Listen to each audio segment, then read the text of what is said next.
Tonight, we will not fight the mind. We will not try to force it into submission. Instead, we will embark on a gentle journey into the heart of Zen wisdom. These teachings, honed over centuries, are not complicated philosophies to be memorized. They are simple, profound truths that act like a gentle hand, guiding us away from the noise of our thoughts and back to the quiet sanctuary that exists within us. They are invitations to see our own minds not as enemies to be conquered, but as a vast sky that can hold every cloud of thought and emotion. We will explore this path through quiet stories and simple practices, learning not to silence the mind, but to find a peace that is not disturbed by its movement. Welcome to Sleepy Monk. This is your space, a refuge where you can lay down your burdens and be held in stillness. There is nothing you need to accomplish here, no state of mind you need to achieve. Simply allow my voice to be a gentle guide. Let these words be like a quiet stream washing over you, carrying away the dust of the day.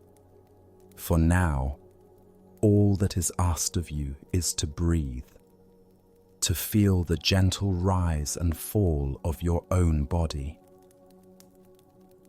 Our path into stillness begins with a kind and honest look at the nature of our own mind. It starts by acknowledging the constant hum of activity, the restless energy that so often keeps us awake. In Zen, this is sometimes called the monkey mind, a beautiful and accurate description of the way our awareness leaps from one branch of thought to another without rest, grabbing for a worry, then a memory, then a fantasy, in an endless, agitated dance. This is not a sign that you are broken. It is the untrained nature of the mind. The path to peace does not lie in caging the monkey, but in learning to sit with it, to watch its antics with a gentle, friendly patience until it, too, learns to be still. There is an old story of a young painter named Kai who lived in a village at the edge of a great, still lake. Kai's one ambition was to paint the perfect reflection of the full moon on the water's surface. He wanted to capture its perfect, silver stillness, its serene and silent light. Each month, on the night of the full moon, he would take his finest brushes and silks down to the shore. But each time, he would be defeated by the slightest imperfection. A gentle breeze would send 1,000 tiny ripples across the water, shattering the moon into a shimmering dance of light. A fish would jump, and the rings of its splash would distort the perfect circle. An insect would land on the surface, sending out subtle tremors. Frustrated, Kai tried to control the lake. He would throw small pebbles into the water, hoping to cancel out the ripples, but this only created more chaos. He would hold his breath, as if his own stillness could command the lake to be still. He grew more and more agitated, and his paintings were tight, frustrated, and lifeless. One night, an old monk who lived in a small temple on the mountainside came down to the shore and saw the young painter's distress. He watched for a while as Kai grumbled at the wind and scowled at the dancing reflection. The monk sat down on a rock beside him. "The water is a very poor student, is it not?" the monk said softly. "It refuses to be still for you." Kai, exasperated, turned to the monk. "Master, how can I capture the moon when the water will not cooperate? How can I find stillness in all this movement?" The monk did not answer directly. Instead, he pointed to the lake. "You are trying to paint the moon," he said, "but you are refusing to paint the water. You see the ripples as a flaw, an enemy to your art. But are they? The shimmering, the dancing, the constant change. That is the water's nature. It is not an obstacle to the moon's reflection. It is the way the water reflects the moon. He then gestured for Kai to put down his brushes. For tonight, the monk said, do not be a painter. Be the lake. Simply sit. Feel the breeze on your skin as the water feels it. When a thought of frustration arises, let it be a ripple. Do not fight it. Do not try to smooth it. Just watch it spread and then dissolve. Watch the thoughts. Watch the water. Watch the moon. Do not try to make them be anything other than what they are. Kai, having no other ideas, did as the monk said. He sat in the quiet darkness, and for the first time, he simply observed. He watched his own thoughts of impatience arise and fade. He watched the water shimmer and move. And in that watching, a deep quietness settled over him. He realized his own agitation was the biggest disturbance of all. After a long while, the wind died down. The water became a perfect black mirror. The moon hung in it, silent and perfect. But now, Kai's desire to paint it had changed. He saw that the beauty was not just in the stillness, but in the entire process. He had found his peace not by forcing the lake to be still, but by allowing his own mind to be.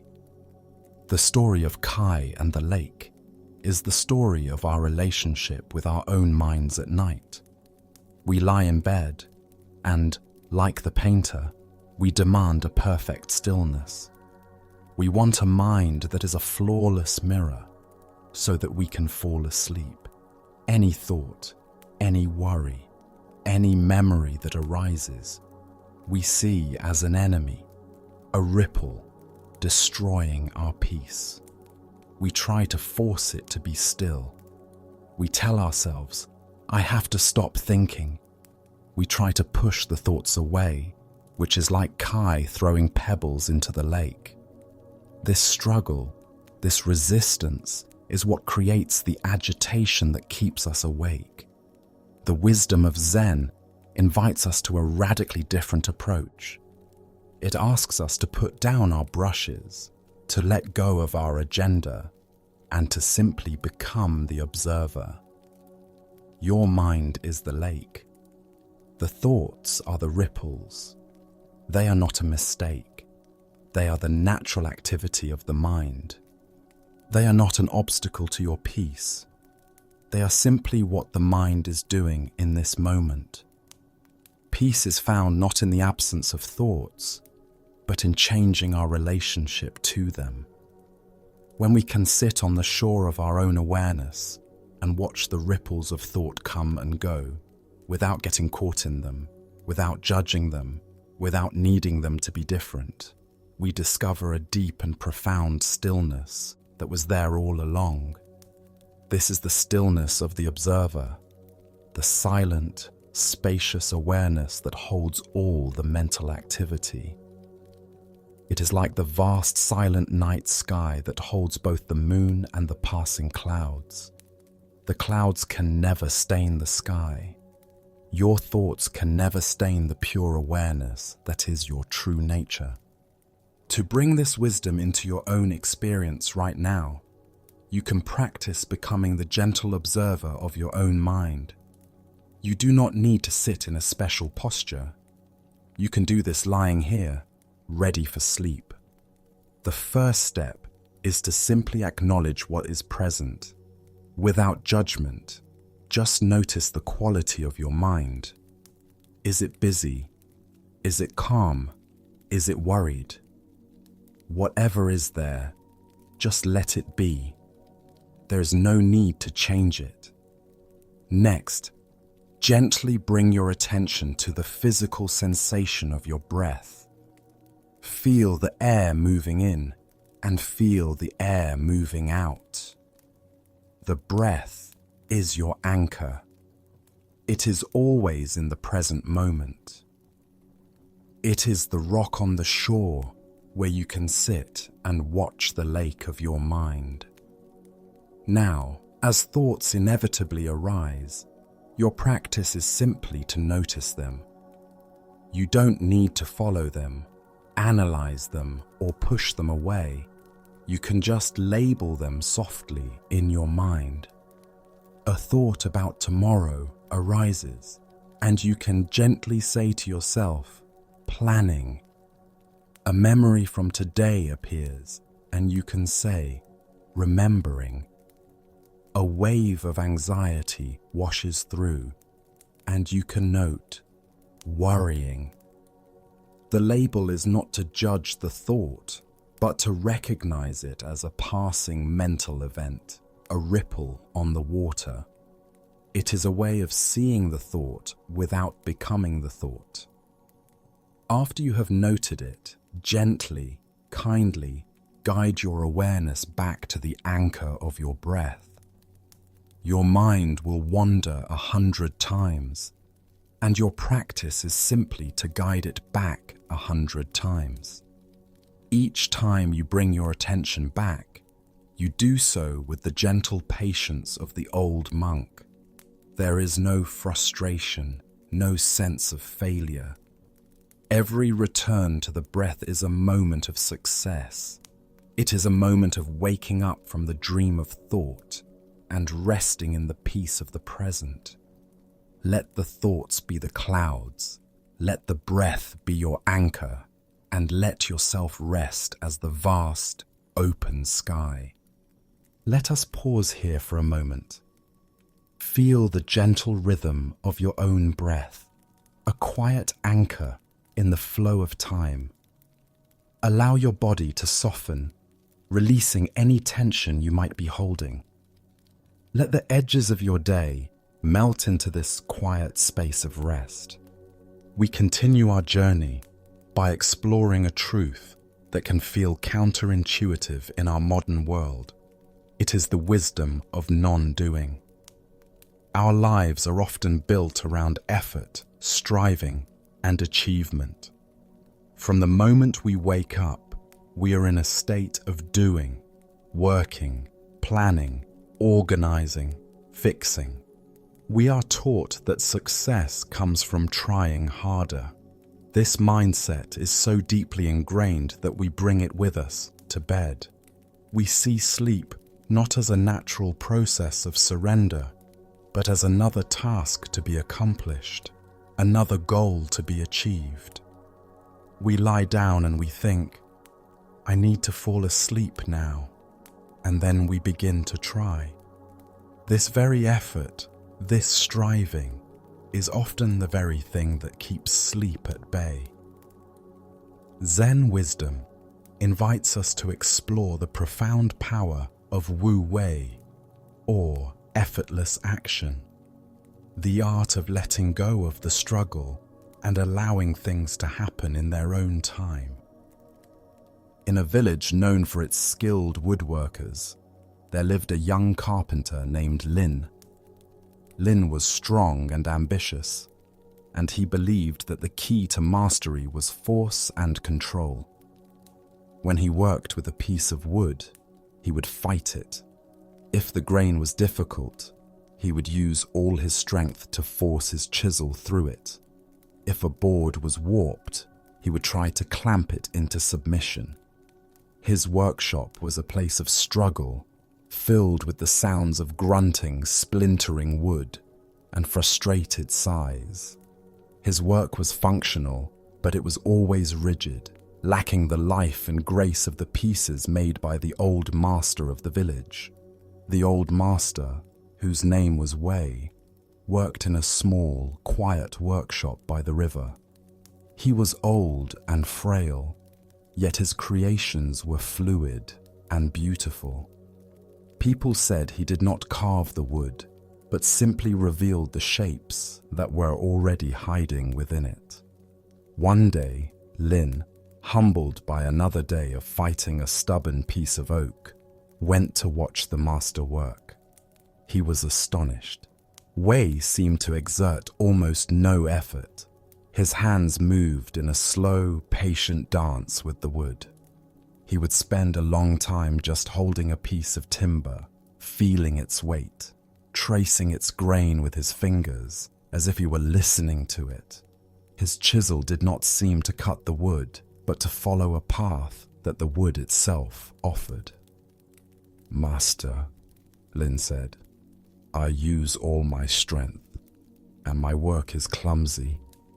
You use almost no strength, and your work is alive.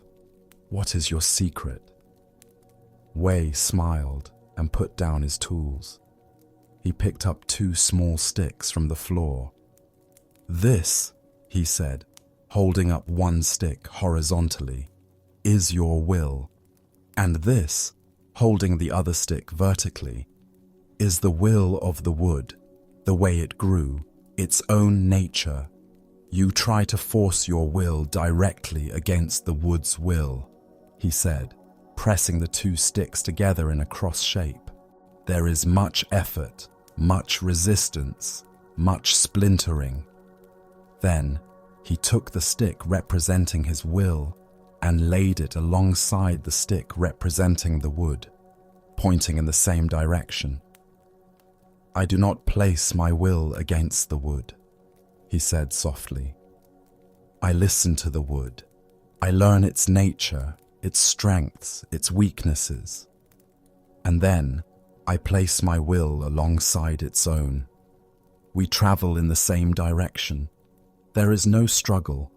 The wood shows me how it wants to be shaped, and I simply help it along. The art is not in forcing, but in listening and aligning." The old master's wisdom is the very heart of the practice of falling asleep. Sleep, like the grain of the wood, has its own nature, its own will. It is a natural process of the body and mind, a state of deep surrender. It cannot be forced by our will. The more we try to clamp it down and control it, the more it resists. When we lie in bed, our minds buzzing with the command, "Sleep now," we are pressing our will against the natural flow. This creates tension, anxiety, and a state of hyper-arousal that is the exact opposite of the state required for sleep. We check the clock, calculating how many hours we have left. We get frustrated with our own minds. We are at war with the present moment, trying to force a future state of being to arrive. This is the struggle of Lin in his workshop. The wisdom of non-doing invites us to become like the Master Wei. It invites us to stop fighting and start listening. It asks us to align ourselves with the natural process of rest, rather than command it. This means letting go of the goal of falling asleep. It sounds paradoxical, but the moment we release the desperate need to sleep is often the moment the door to sleep can finally open. This is a profound act of trust. It is trusting that your body knows how to rest. It is trusting that if you simply create the right conditions, a quiet room, a comfortable bed, and a mind that is at ease, sleep will arise naturally, in its own time. The art is not in trying to sleep, but in letting go of everything that stands in the way of sleep. To practice this art of non-doing, you can begin by shifting your intention. As you lie here, consciously let go of the goal of falling asleep. Replace it with the simple intention to rest. Resting is something you can do. Sleeping is something that happens. Let your only job for the next little while be to rest your body and mind as best you can. Begin with the body. Bring your awareness to all the points where your body is making contact with the surface beneath you. Feel the weight of your head on the pillow. Feel the weight of your shoulders, your back, your hips, your legs. With each exhalation, imagine you are letting go just a little bit more, allowing yourself to be held completely. Let gravity do the work. You do not need to hold yourself up. You can surrender your weight. Next, bring this attitude of surrender to your muscles. Gently scan your awareness through your body, and wherever you notice tension, simply acknowledge it without needing to fix it. Notice the small muscles around your eyes.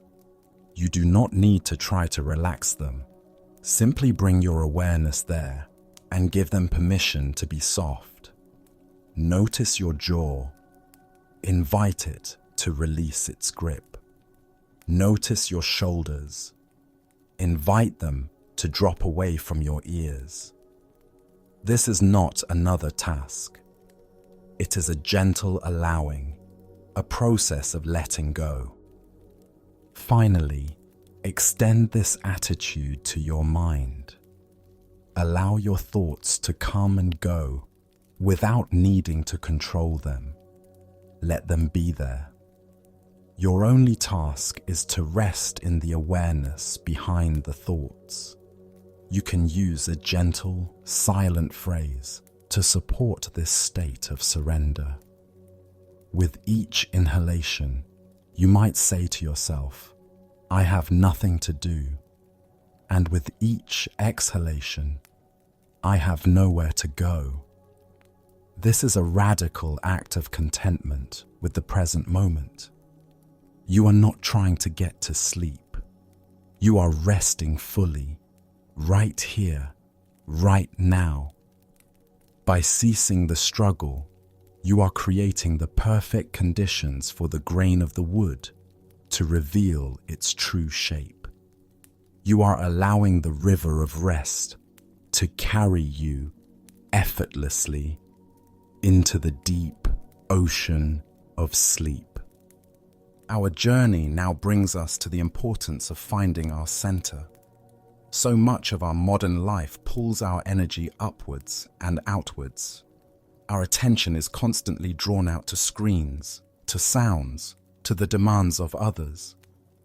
Our mental energy gets concentrated in our heads, caught in the endless loops of thinking, analyzing, and worrying. This can leave us feeling ungrounded, scattered, and top-heavy, like a tree with no roots. At night, when the external distractions fall away, this feeling of being uncentered can amplify, turning into a free-floating anxiety. We feel untethered, adrift in a sea of thoughts. The wisdom traditions of Zen teach that true stability and calm are found not by engaging with the chaos in the head, but by dropping our awareness down into the quiet, solid center of the body. There is a story of a young woman named Akemi who wished to become a master archer. She had a keen eye and a strong arm, and when she practiced alone in her courtyard, her arrows flew with grace and precision, finding the center of the target almost every time. But whenever she entered a competition, her skill would desert her. The presence of the crowd, the gaze of the judges, the pressure to perform, all of it would create a storm of anxiety in her mind. Her thoughts would race. What if I miss? They are all watching me. I must not fail. This inner turmoil would travel down into her body.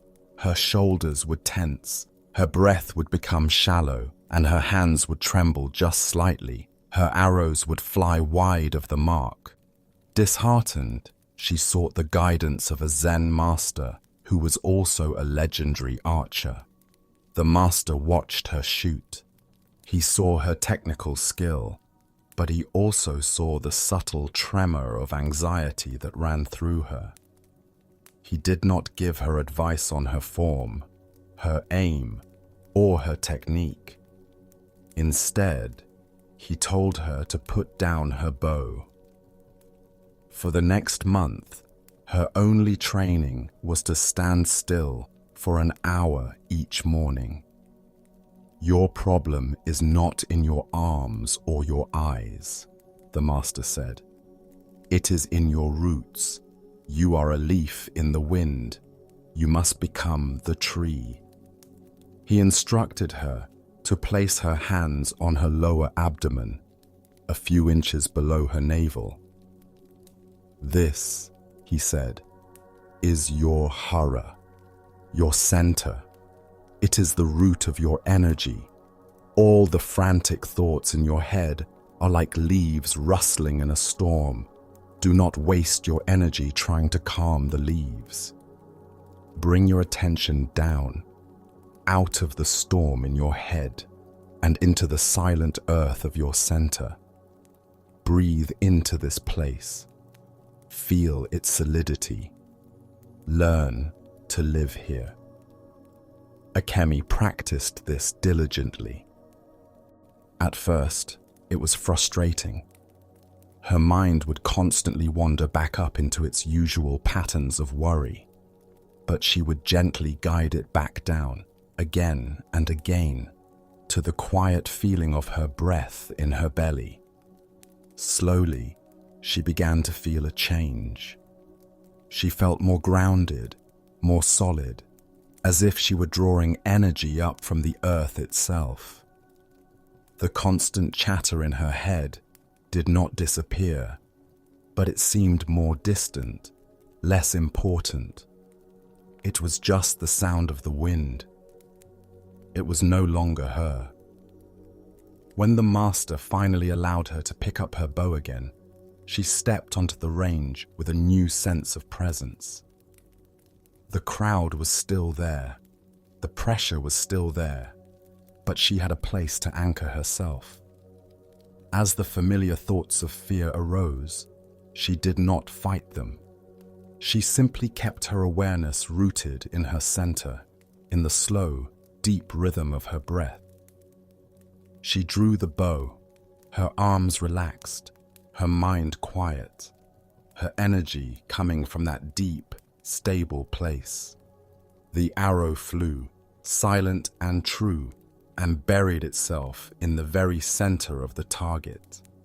Akemi's journey from the head to the hara is the journey we are all invited to take, especially when we are seeking rest.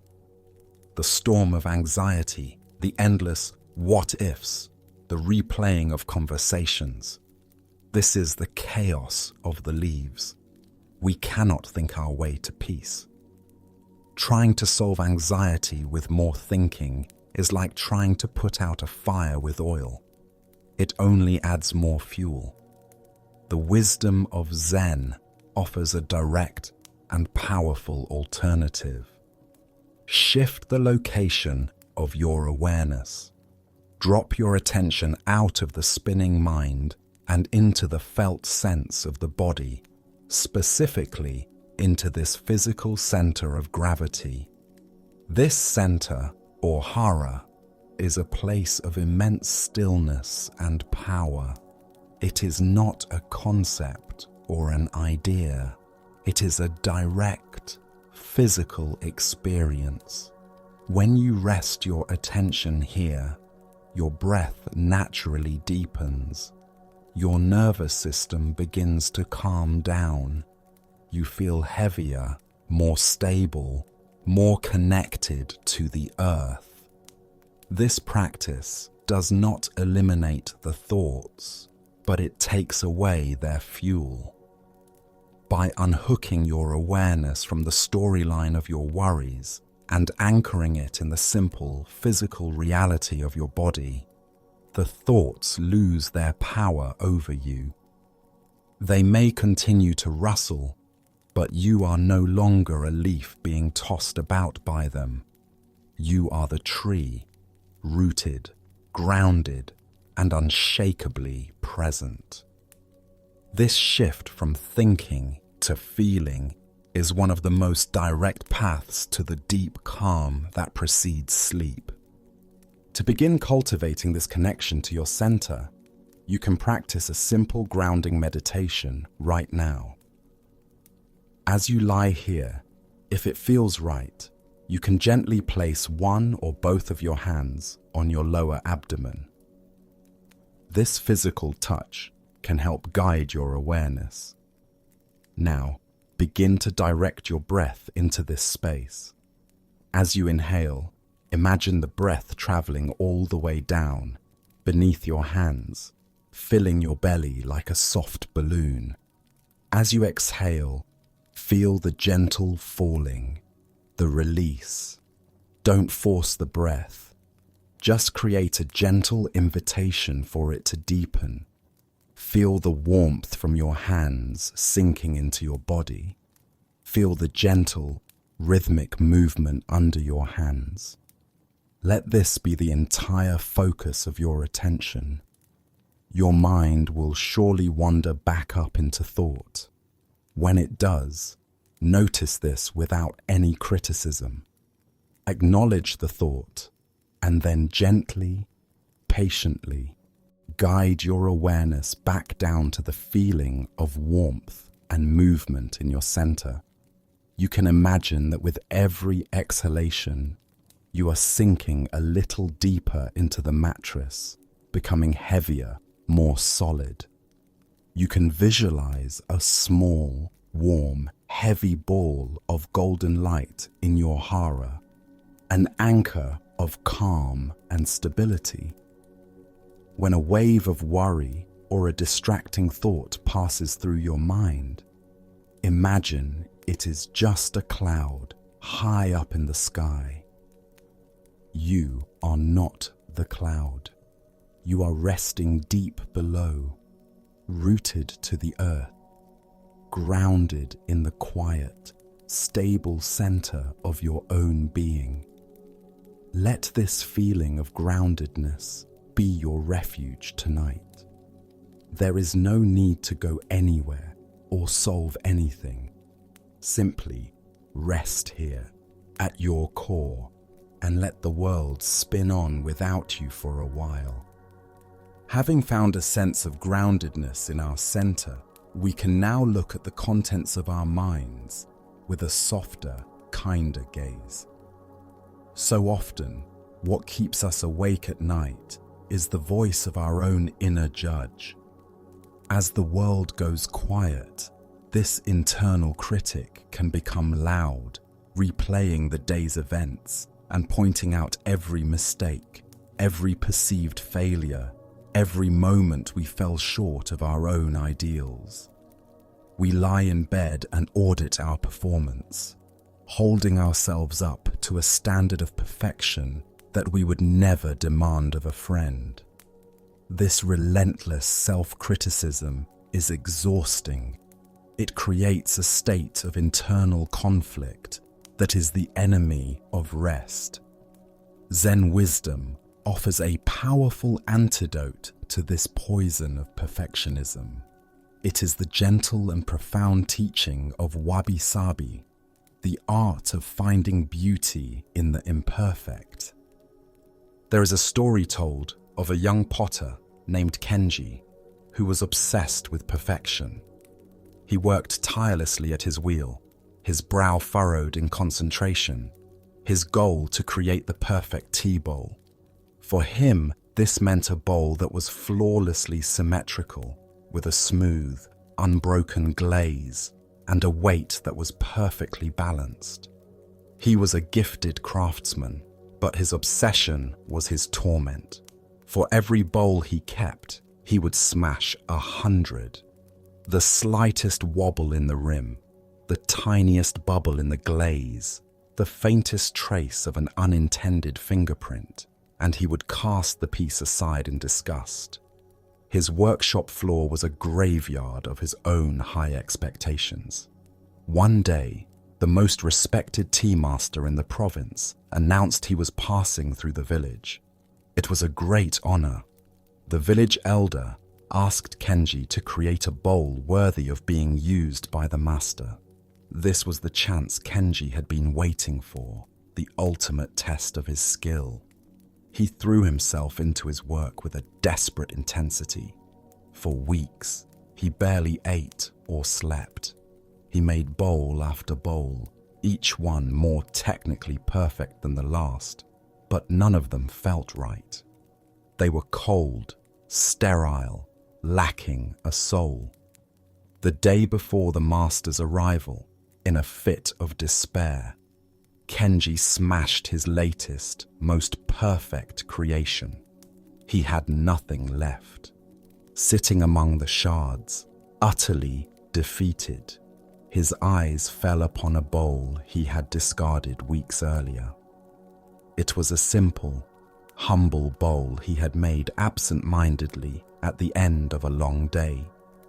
It was deeply imperfect. One side was slightly higher than the other, and a small, dark crack had appeared in the glaze during the firing, a mark he had previously seen as an unforgivable flaw. But now, in his state of surrender, he saw it differently. He saw the gentle curve of the lopsided rim. He saw the way the crack gave the bowl a history, a story. It felt real. It felt alive. Having no other choice, he humbly presented this imperfect bowl to the tea master the next day. The master accepted the bowl, held it in his hands, and was silent for a long time. He turned it over and over, his thumb gently tracing the line of the small crack. Kenji held his breath, expecting to be shamed, but then the master looked up, and his eyes were filled with a deep appreciation. "This," the master said softly, "is a bowl that understands tea. It is a bowl that understands life. It does not pretend to be something it is not. Its flaw tells the story of its journey through the fire. It is beautiful." The tea master's wisdom speaks directly to the heart of wabi-sabi. It is a worldview that finds beauty not in sterile perfection, but in the authentic, humble, and transient nature of life itself. A wabi-sabi heart sees the beauty in a weathered stone, a gnarled old tree, or a tea bowl with a crack. It understands that these imperfections are not signs of failure. They are marks of existence, signatures of time, testaments to a life that has been lived. We are so often like the young potter Kenji, obsessed with our own perfection. We try to present a flawless version of ourselves to the world. We hide our cracks, our vulnerabilities, our perceived flaws. And at night, our inner critic torments us for every part of ourselves that does not match this impossible ideal. This creates a constant, low-level war within us. The teaching of wabi-sabi is an invitation to lay down our arms. It is a profound act of self-acceptance. It is the permission to be human. Your life, your mind, your body, your day will never be perfect. You will make mistakes. You will have moments of weakness. You will have flaws and scars. The path of wisdom is not to erase these imperfections, but to learn to hold them with the same tenderness and appreciation that the tea master showed to the bowl. It is to learn to trace the lines of our own cracks, not with judgment, but with a compassionate finger, recognizing that these are the very marks that tell our unique story. They are what make us real, what give us character, what make us beautiful. To practice embracing your own beautiful imperfection, especially at the end of the day, you can engage in a gentle reflection. Instead of letting your mind default to a critical review of your shortcomings, you can consciously guide it towards self-compassion. As you lie here, allow a moment from your day to come to mind where you felt you were not at your best. Perhaps a moment of impatience, a mistake at work, an awkward conversation. Feel the usual sting of self-judgment that might arise with this memory. Notice it without getting lost in it. Now, instead of feeding the critic, imagine you are the old tea master, holding this moment in your hands. Look at it with kind, wise eyes. See the humanity in it. See the tired person who made the mistake, the stressed person who spoke impatiently. Can you find a drop of compassion for that person? Instead of judgment, offer a silent phrase of kindness. You might say to yourself, "It is okay to make mistakes," or "I did the best I could in that moment," or simply, "I am human." Another practice is to visualize that perceived flaw, that crack in your being, and instead of wishing it away, imagine you are practicing the art of kintsugi, the Japanese practice of mending broken pottery with gold lacquer. Imagine a warm, liquid gold light of compassion pouring into that crack. See it not as a way to hide the flaw, but to illuminate it, to honor it, to make it beautiful. Let this golden light of acceptance fill all the places in you where you feel broken or inadequate. This is not about condoning harmful behavior.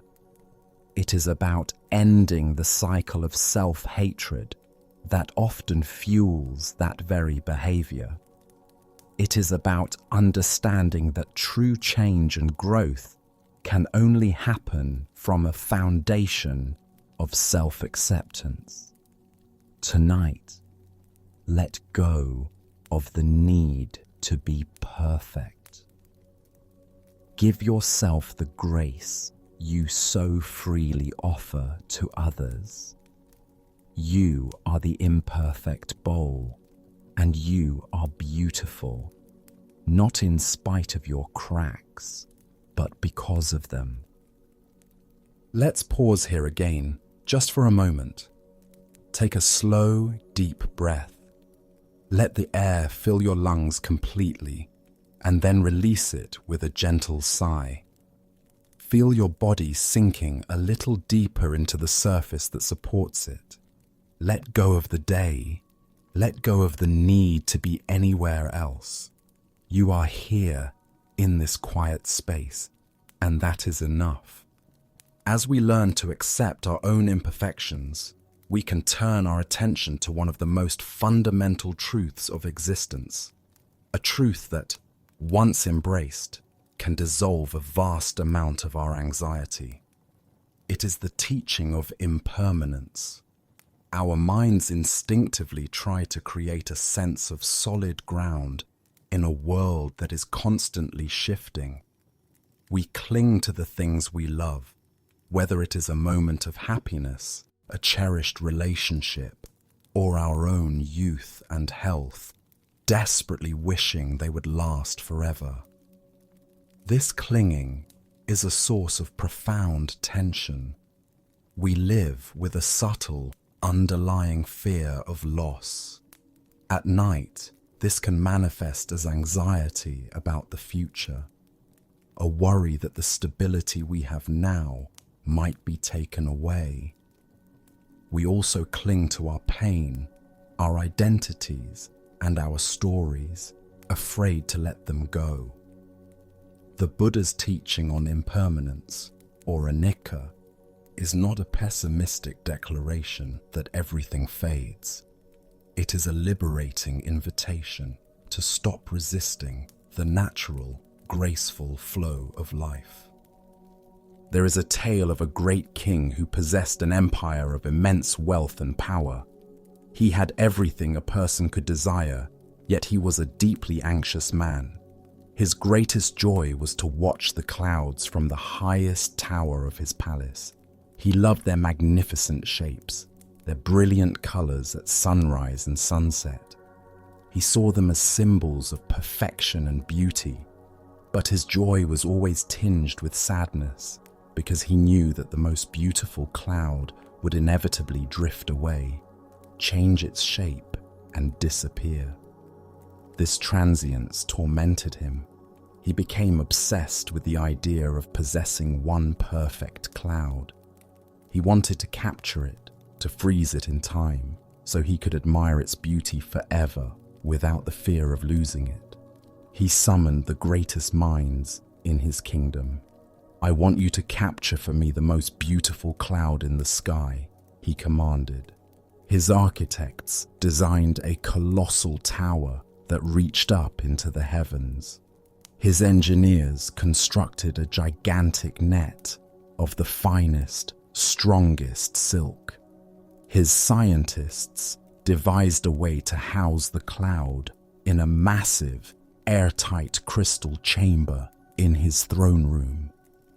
After years of effort and an immense expenditure of the kingdom's treasury, the day came. They targeted a magnificent, golden-edged cloud drifting majestically in the afternoon sun. With incredible difficulty, they managed to capture a large part of it in their great net and seal it within the crystal chamber. The king was ecstatic. He had done the impossible. He had conquered impermanence. But as he sat on his throne to admire his prize, a strange thing began to happen. The magnificent cloud, cut off from the wind and the sun and the sky, began to lose its shape. Its brilliant golden edges faded. It slowly shrank, turning into a formless grey fog. Then the fog condensed, and what was left at the bottom of the great crystal chamber was nothing more than a few puddles of very ordinary, murky water. The king stared in horror. The very act of possessing the cloud had destroyed the beauty he sought to preserve. At that moment, a humble gardener who had been tending to the plants in the throne room spoke softly. "Your Majesty," he said, "you can only love a cloud when you let it be free. Its beauty is not in its form, but in its flowing." The king's folly is our own. We all try, in our own ways, to capture the clouds of our experience and seal them in a crystal box. We have a moment of perfect happiness, a wonderful vacation, a feeling of deep connection with a loved one, and our mind immediately says, "I want to keep this. I don't want this to end." This desire, this clinging, is the beginning of anxiety. It pulls us out of the direct experience of the beautiful moment and into a fearful preoccupation with its inevitable passing. We stop enjoying the cloud and start worrying about the net. The wisdom of impermanence is the wisdom of the gardener. True peace and joy are found in letting life flow, in loving the clouds without needing to possess them. This teaching has two sides. When we are experiencing something painful, a difficult emotion, a period of hardship, The remembrance of impermanence is a great comfort. This too shall pass. The storm cloud of sadness or anger that feels so solid and all-consuming right now is, in its nature, transient. It will change. It will dissolve. Knowing this allows us to endure our pain with more patience and less fear. We don't have to fight it so hard. We can allow it to move through us, knowing it is a temporary weather pattern. The other side is even more profound. When we are experiencing something joyful, the remembrance of impermanence allows us to love it more deeply and appreciate it more fully. Instead of anxiously trying to hold on, we can relax and be completely present for the experience, savoring its preciousness. We can appreciate the beauty of this particular sunset, knowing it will never be exactly the same again. This transforms our clinging into gratitude. We stop taking life for granted and begin to see every moment as a unique and unrepeatable gift.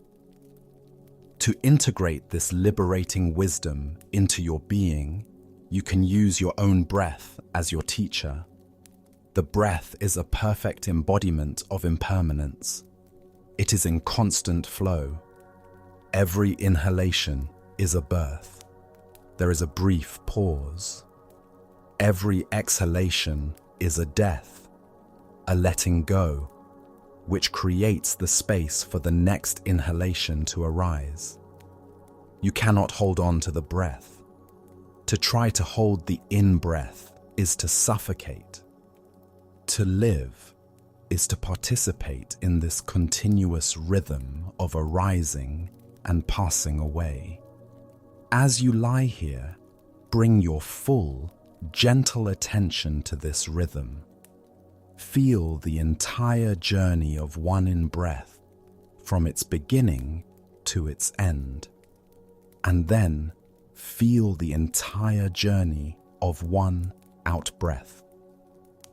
Notice the subtle, constant change.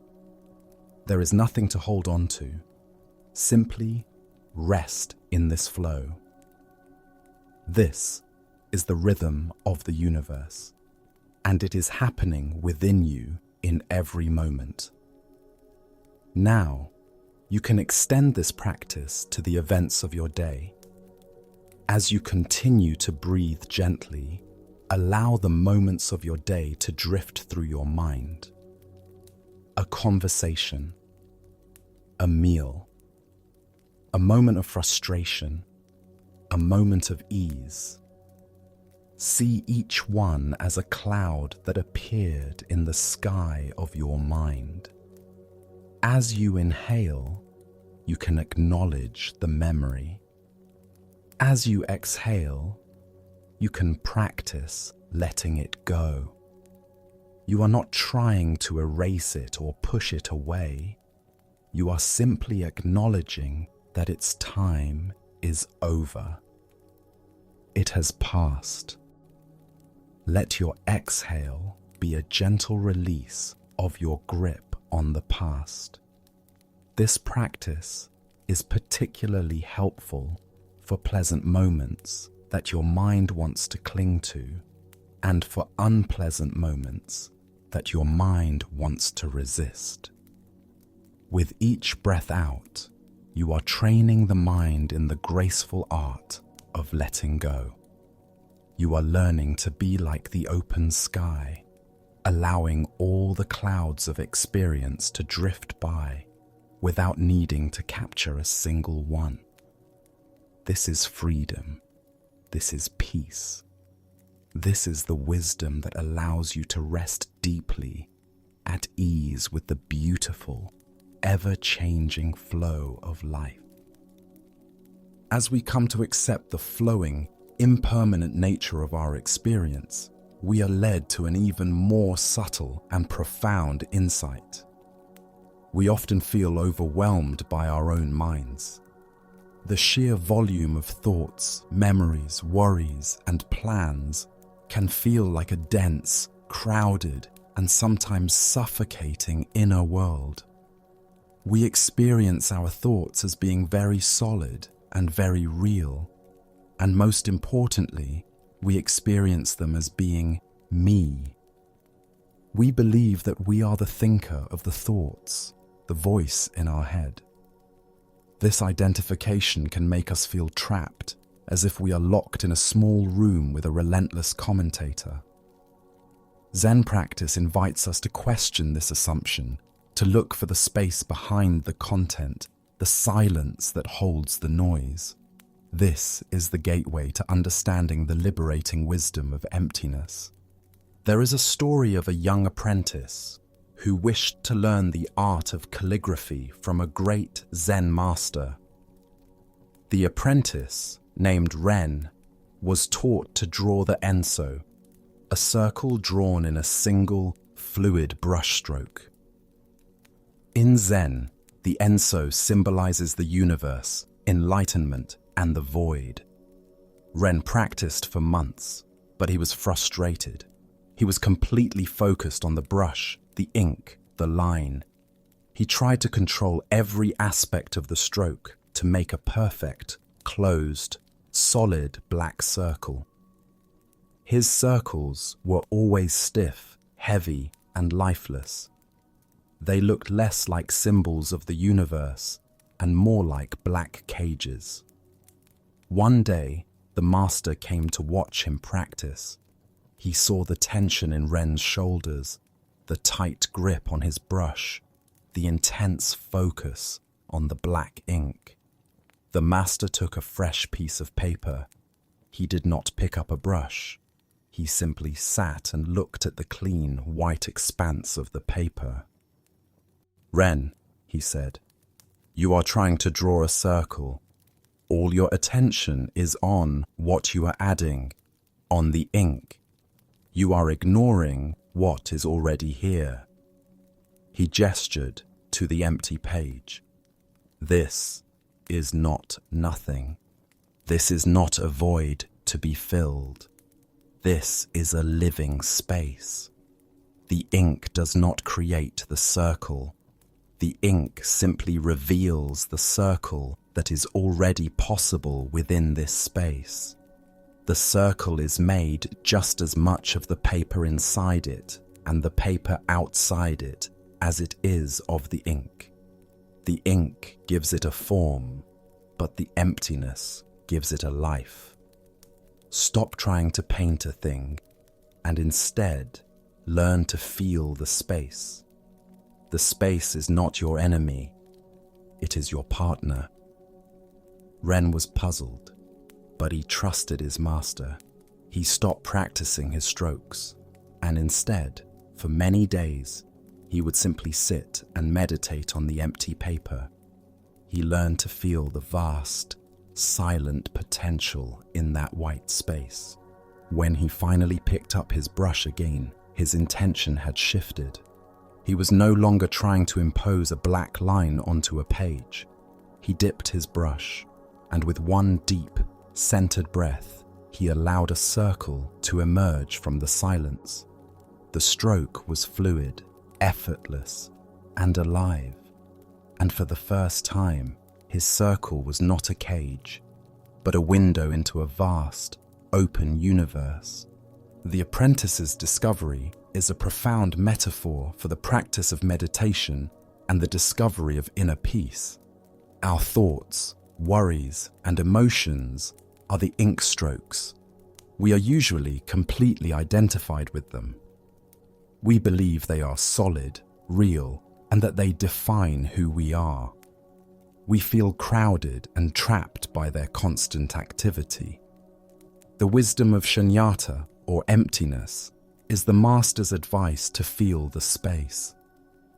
Emptiness in this context does not mean a nihilistic nothingness. It means that our thoughts and feelings are empty of a solid, independent existence. They are like the ink stroke. They cannot exist without the paper, the silent, spacious consciousness in which they appear. This consciousness, this awareness, is like the empty space on the page. It is always here, silent, vast, and peaceful, underneath and around all the noise of our thinking. It is never disturbed by the content of our minds, just as the paper is not truly damaged by the ink. Peace does not come from trying to stop the thoughts, from trying to wipe the page clean. Peace comes from shifting our attention, our sense of identity, from the ink strokes of thought to the vast, open paper of awareness itself. When we realize that we are not the thoughts, but the space in which the thoughts are happening, a profound sense of freedom arises. We are no longer trapped inside the black circle of our worries. We are the entire page, holding it all with a quiet, spacious ease. To experience this for yourself, you can practice shifting your attention from the content of your mind to the context that holds it. This is a subtle but powerful practice. Begin by becoming aware of the sounds around you. Perhaps the hum of a fan, a distant car, or the sound of your own breathing. These sounds are like the ink strokes. Now see if you can listen not just to the sounds, but to the silence out of which the sounds are arising. Can you sense the vast field of quiet that is allowing these sounds to be heard? That silence is always here. You don't have to create it, you just have to notice it. Now, turn this same form of listening inward. Become aware of the thoughts moving through your mind. See them as inner sounds or images. They are the content. Now, can you become aware of the silence that is behind your thoughts? Can you get a sense of the quiet, still awareness that is witnessing these thoughts?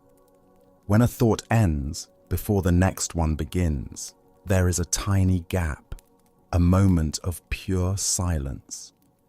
Can you notice that gap? Can you rest in it even for an instant? This is not about trying to make the gaps longer or trying to stop your thoughts. It is simply about becoming more interested in the space than in the furniture. You can use a gentle inquiry. As a thought arises, you can ask yourself, what is it that is aware of this thought? Don't look for a verbal answer. Instead, feel into the silent, knowing presence that is here before the thought, during the thought, and after the thought. This presence is your true nature. It is spacious, peaceful, and free. By gently shifting your identity from the passing thoughts to the timeless awareness that holds them, you discover an unshakable peace that is not dependent on your mind being quiet. You find the freedom of the empty page, a space vast enough to hold the entire universe. When we learn to see the vast, empty space of our own awareness, we realize it is not a cold void, but a space of infinite potential. It is a space that can hold not only our thoughts and worries, but also a boundless capacity for warmth, kindness, and connection. So often, our suffering makes us feel contracted and isolated. We become trapped in the small, lonely world of our own problems. Our hearts, in an attempt to protect themselves, can grow hard and closed. At night, this feeling of separation can be especially acute. The wisdom of the Buddhist path teaches that the ultimate healing for this sense of isolation is the intentional cultivation of compassion for ourselves and for all others. It is the practice of recognizing that we are all interconnected and that an open heart is a peaceful heart. There is a story of a monk named Deva who lived in a monastery perched on a cliffside overlooking a wide, flowing river. Deva was a man of great discipline and intellect. He knew the scriptures inside and out, and his meditation was focused and sharp. But his heart was like a stone. He looked down upon the villagers who lived alongside the river, seeing their chaotic lives, their struggles, and their attachments as signs of their spiritual immaturity. He felt separate from them, above them. He believed the path to enlightenment was a solitary one, a journey of rising above the messiness of the world. One year, a severe drought struck the land. The rains did not come, and the great river began to shrink. Day by day, it receded, leaving behind vast plains of cracked mud. The life of the entire valley, which depended on the river, began to suffer. From his high perch, Deva watched the villagers struggle. He watched the animals grow thin. He felt a cold sense of detachment. This, he thought, is the nature of suffering. It has nothing to do with me. One afternoon, as he was walking along the newly exposed riverbed, he came to a small, isolated pool of muddy water. Trapped in the pool, flapping weakly, was a single, small fish. Deva's first thought was one of philosophical detachment. This is its karma. This is the nature of impermanence. He was about to walk on, but something made him pause. He looked at the fish, its gills gasping for oxygen, its body covered in mud, its life force slowly fading. In that moment, for the first time, he did not see a separate creature whose fate was disconnected from his own. He felt a sudden, sharp pang in his own chest, a reflection of the fish's desperate struggle to breathe. He felt its thirst. He felt its fear. He saw his own struggle for peace reflected in this tiny creature's struggle for life. The stone wall around his heart cracked. Without another thought, he waded into the mud, gently scooped up the fish in his hands, and carried it down river to where the main channel still flowed, releasing it into the deep water. As he watched it swim away, a profound shift occurred within him. He realized that the river was not just the water flowing in the valley. The river was the flow of life itself that connected him to the fish, to the villagers, to every being. Their suffering was not separate from his. It was a shared experience. He walked back to his monastery not as a man who was above the world, but as a man who was deeply, compassionately, a part of it. His meditation from that day on was no longer a cold, sharp discipline, but a warm, expansive practice of holding all of life in his heart. Deva's awakening by the river is the very essence of compassion, or karuna. It is the moment we stop being a detached observer of suffering and allow ourselves to feel our connection to it. Compassion is not pity, which looks down from above. Compassion is empathy, the ability to feel with another, to recognize our shared vulnerability. It is the sincere wish for all beings to be free from their suffering. This profound state of heart is often paired with its close sibling, metta, or loving kindness, which is the sincere wish for all beings to be happy and well. Together, they are the two wings of the bird of awakening. The intellect and wisdom are one wing, but without the other wing of compassion, we cannot fly. This practice is the most powerful antidote to the states of mind that keep us from rest, fear, anger, judgment, and loneliness. A heart that is judging itself and others is a tense, contracted heart. A heart that is radiating kindness is a soft, open, and relaxed heart.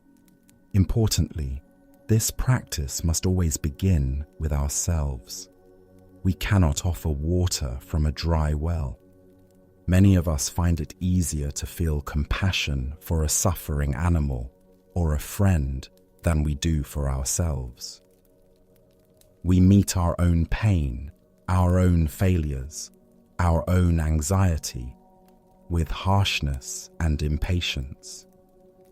The practice of self-compassion is the radical act of turning this warmth inward. It is learning to hold our own suffering with the same tenderness we would offer to a loved one. When we can do this, when we can be a true friend to ourselves, the feeling of anxious isolation begins to dissolve, and a deep sense of peace can take root. To begin watering the seeds of compassion in your own heart, you can practice a simple loving-kindness meditation as you prepare for sleep. This practice is not about forcing a feeling, but about gently setting an intention. The sincere wish is what matters.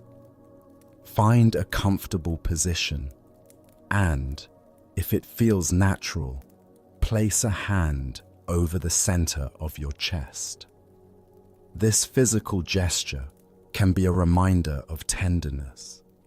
Begin by offering the kindness to yourself. Silently, slowly, repeat these phrases in your mind, letting them be a gentle wish, a soft prayer. May I be safe. May I be happy. May I be healthy. May I live with ease. As you repeat the phrases, just allow whatever feelings are there to be there. If you feel resistance or unworthiness, just notice that with kindness too, you are simply planting seeds in the soil of your heart. Continue for a few minutes, offering this unconditional goodwill to your own being. After a while, bring to mind someone you love easily, a friend, a family member, a pet. Picture them in your mind and begin to direct the phrases toward them. May you be safe. May you be happy. May you be healthy. May you live with ease. Feel the natural warmth in your heart for this being, and let the words be carried on that warmth. Then, if you feel able, you can expand the circle. You can bring to mind a neutral person, perhaps a neighbor or a co-worker. Offer them the same wishes. Then you can think of all the people in your home, in your city, in your country. Finally, you can extend this wish to all beings everywhere, without exception. May all beings be safe. May all beings be happy. May all beings be healthy. May all beings live with ease. This practice gently dissolves the walls of separation we build around our hearts. It connects us to our shared humanity and our shared wish for peace. It is a soft and gentle way to fall asleep, wrapped not in the cold blanket of worry, but in the boundless warmth of an open and loving heart. Let us pause for a moment. Feel the quiet presence in the center of your chest. Let your breath be soft. Allow your heart to feel spacious and at ease. You are held in a great web of kindness. You are not alone. Having opened our hearts, we can approach our minds with a new sense of possibility. Often, our inner world can feel like a chaotic wilderness, a tangled jungle of thoughts and emotions over which we have no control. We feel we are at the mercy of whatever mood or worry happens to arise, especially in the vulnerable quiet of the night. This feeling of helplessness is a great source of anxiety, but the Buddha's teachings offer a different perspective. They teach that we are not the helpless victims of our minds. We are its gardeners. We may not be able to control the weather or stop every weed seed from blowing in on the wind, but we absolutely have the power to cultivate the soil, to nourish the plants we wish to grow, and to gently remove the weeds that choke the life from the garden. This is the practice of cultivating skillful states of mind. Our mind is this royal garden. The unskillful states of mind, what the Buddha called akusala, are the thorny weeds. These are states like anger, resentment, jealousy, greed, and anxiety. They are called unskillful, not because they are morally evil, but because, quite simply, they lead to suffering for ourselves and for others. They create a thorny, painful, inner landscape. The skillful states, or kusala, are the beautiful flowers and fruit trees. These are states like kindness, compassion, generosity, patience, gratitude, and calm. They are called skillful because they lead directly to happiness, peace, and well-being. Just like the young queen, we can often feel that our minds are hopelessly overgrown with the weeds of worry and fear. We feel that we are engaged in an endless, exhausting battle against them. The wisdom of the gardener teaches us a more skillful way. We must learn to recognize the difference between the weeds and the flowers in our own minds, and our practice becomes twofold. We gently and patiently learn to withdraw our energy and attention from the weeds. A worry about the future is a thorny weed. When we notice it, instead of getting entangled in its story and watering it with our focused attention, we can gently acknowledge it and then turn our minds elsewhere. This is like pulling the weed. It is not an act of aggression, but a simple and firm act of non-engagement. But even more powerfully, we must actively nourish the flowers. We must consciously and intentionally cultivate the skillful states. We can't just wait for gratitude or kindness to spontaneously appear. We must create the conditions for them to grow. This is a profoundly hopeful and empowering teaching. It means that the quality of our inner life is not random. It is a direct result of what we choose to cultivate. To practice being a wise gardener of your mind as you settle into rest, you can use a simple two-step process. The first step is to gently pull a weed. Notice if there is a particularly persistent weed of thought active in your mind right now.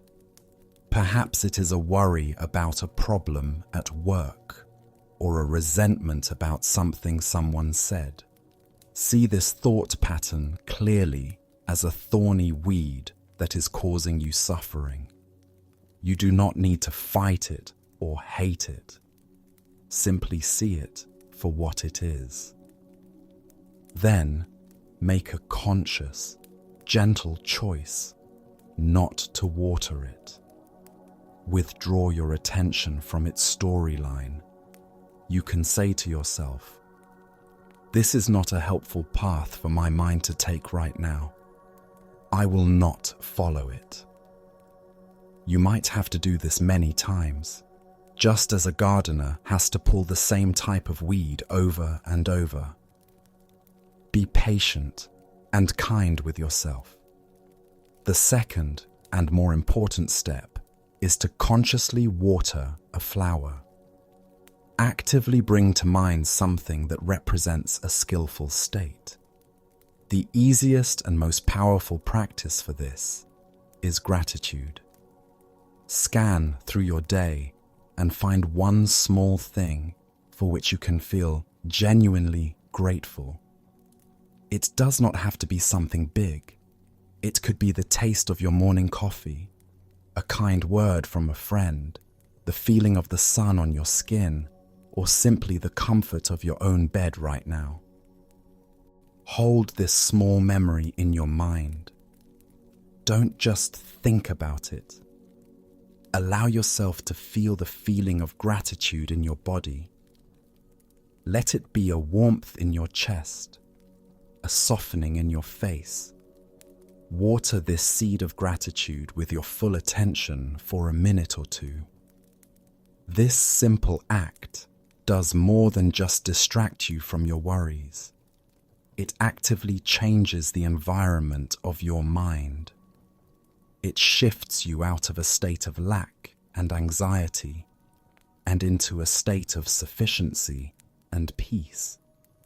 It creates the rich, fertile soil from which a restful night's sleep can grow. You are the gardener. You have the wisdom and the power to cultivate a garden of deep peace within your own heart and mind.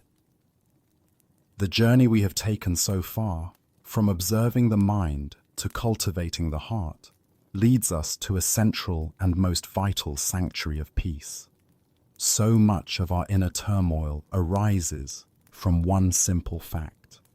We are very rarely ever fully present. Our minds are constantly living in one of two places, the past or the future. We drift into the past, replaying conversations, nursing old hurts, or dwelling on moments of regret. Or we project ourselves into the future, rehearsing for challenges, worrying about what might go wrong, or spinning out endless plans. We are almost never simply here, in this present moment, which is the only place life is actually happening. This constant time travel is the root of so much of our anxiety. But Zen practice offers a profound and simple refuge. It is the discovery that the present moment, when we truly arrive in it, is a gateless gate, a direct doorway into the land of tranquility we have been searching for all along. There is a Zen tale of a man who spent his entire life searching for the legendary gate of tranquility. The ancient scriptures said that beyond this gate lay a hidden kingdom where there was no suffering, no anxiety, and no fear, only a state of perfect, unshakable peace. The man's quest became his life's obsession. He studied old maps, he interviewed sages, and he journeyed to the farthest corners of the earth. He climbed treacherous mountains, crossed vast deserts, and sailed across stormy seas, always looking for this magnificent mythical gate. He imagined it would be made of shimmering jade, and inlaid with gold, standing between two great peaks. Years turned into decades, and the man grew old and weary. His hope began to fade. One day, his journey led him to a small, simple hut on a remote mountainside. In the hut lived a wise old hermit. The traveler, his back bent with age and his heart heavy with disappointment, told the hermit his story. "I have spent my whole life searching for the gate of tranquility," he said, his voice cracking with emotion. "I have failed. Can you please tell me where it is before I die?" The old hermit looked at him with eyes full of compassion. He said nothing, but simply gestured for the man to sit. He prepared a pot of tea with slow, mindful movements. He poured a cup and handed it to the traveler. "Tell me," the hermit said softly, "what do you feel in your hands right now?" The traveler, surprised by the question, focused his attention on his hands for the first time in a long time. "I feel the warmth of the cup," he answered. "Good," said the hermit. "And what do you hear?" The traveler listened. "I hear the wind in the pine trees outside your hut and the sound of my own breathing." "And the steam rising from your tea," the hermit continued. "What does it look like as it dances in the air?" The traveler watched the steam, mesmerized by its graceful, ever-changing forms. In that moment, watching the steam, feeling the warmth, hearing the wind, his frantic, searching mind grew still. A sense of peace that he had never known washed over him. He looked at the hermit, his eyes wide with realization. The hermit smiled a deep, knowing smile. "You have been searching the whole world for a great gate to enter," he said. "But the gate of tranquility is not a place you arrive at. It has no gate. It is always here. The feeling of the warm cup in your hands, that is the gate. The sound of the wind, that is the gate. This very breath you are taking right now, that is the gate. You have passed through it 1,000,000 times on your journey, but your mind was always focused on the next mountain to climb, so you never noticed you were already here." The traveler's story is our story. We are all searching for a future state of peace. We believe that tranquility will arrive later, when we solve our money problems, when we fix our relationships, when we achieve our goals, when we finally get a good night's sleep. We treat peace as a destination, a place we need to get to. The most radical and liberating teaching of Zen is that peace is not a destination. It is our starting point. It is the very nature of this present moment, when we are not clouding it with our thoughts about the past and future. The gateless gate is a famous Zen paradox. The way to enter is to realize that you are, and always have been, inside. The only thing that prevents us from experiencing the peace of the present moment is our belief that it is somewhere else. Our thinking mind is the map maker, always trying to chart a course away from the here and now. But all the maps lead away from the treasure. The treasure is always right here, under our feet. When we can let go of our stories, our striving, our desperate search, and simply arrive in the direct, sensory reality of this moment, the gate vanishes, and we find ourselves home. This is not something complex. It is the simplest thing in the world. It is the feeling of your body breathing. It is the sensation of the blanket on your skin. It is the quiet hum in the room. This is reality. And in this simple, direct reality, untangled from our mental stories, there is a profound and simple peace. To practice walking through the gateless gate and finding your refuge in the present moment, you can use your senses as anchors. This practice gently coaxes your attention out of the abstract world of thought and into the tangible reality of the here and now. As you lie here, begin by gently opening your awareness to the sense of hearing. Listen. What sounds can you hear? Don't strain to listen. Just let the sounds come to you. You might hear the faint sound of your own breath. You might hear a quiet hum in the room. You might hear nothing but a deep silence. Whatever is there, just receive it without judgment. Let your awareness be like a vast, open space in which these sounds arise and pass away. Now, bring your awareness to the sense of touch. What can you feel? Notice the points of contact between your body and the bed.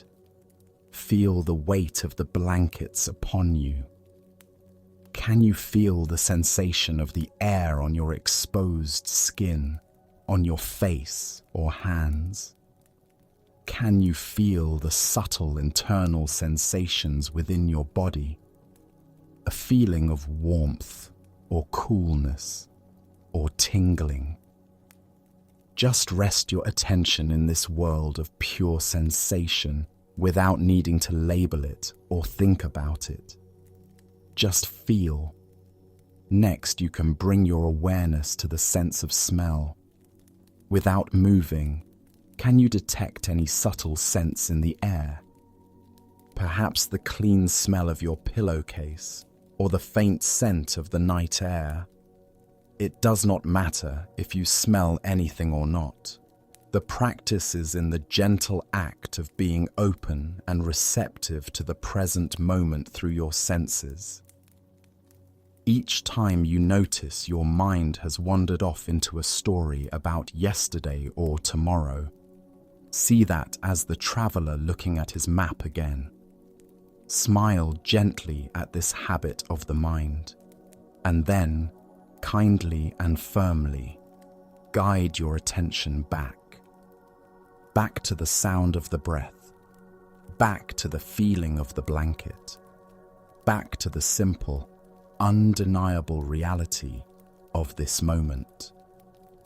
This is the only gate you need, and it is always open. Welcome home. As we learn to rest in the simple, open gate of the present moment, we begin to notice the patterns of our own minds with greater clarity.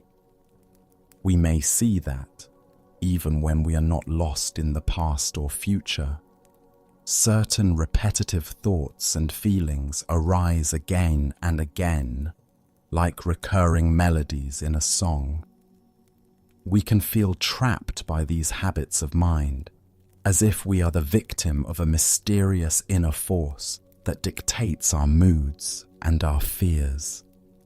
This feeling of being stuck is a deep source of suffering. The wisdom of the Buddha offers a liberating perspective on this experience. It is the teaching of karma, which reveals that we are not the passive victims of our minds, but the active creators of our inner world. There is an old teaching story about a young boy who was wandering in the high mountains and found himself in a vast, circular valley, surrounded on all sides by towering rock faces. He had never been there before, and as a wave of fear and loneliness washed over him, he cried out, "I hate you!" Immediately, from the cliffs all around him, a voice echoed back, "I hate you." The boy was startled and grew angry. He thought there was another mean-spirited boy hiding in the rocks, mocking him. He balled his fists and shouted, "You are a coward!" And from all around, the valley answered, "You are a coward!" The angrier he got, the more insults he hurled at the valley, and the more insults the valley hurled back at him. Finally, terrified and in tears, he ran down the mountain and back to his home. He told his mother that there was a horrible, angry boy living in the mountain valley who had screamed terrible things at him. His mother, who was a wise woman, understood what had happened. She looked at her son with a gentle smile. "That is the valley of the echo," she said. "The valley has no anger of its own. It only holds what is given to it and gives it back to you. The anger you heard was your own. Go back tomorrow, but this time, when you enter the valley, I want you to shout something different. I want you to shout, 'I love you.'" The boy was skeptical, but he trusted his mother. The next day, he returned to the valley. Taking a deep breath, he shouted, "I love you." And from all around, 100 voices seemed to sing back to him, "I love you." He was filled with a sense of wonder and joy. He had discovered the secret of the valley. He realized he was not a victim of its voice. He was its source. This story is a perfect illustration of the law of karma. Karma is perhaps one of the most misunderstood teachings from the East. It is not a system of cosmic reward and punishment managed by some external judge. It is simply the natural law of cause and effect, as simple and as impersonal as the law of an echo. The valley is your mind. The words you shout are your intentions, your thoughts, and your actions.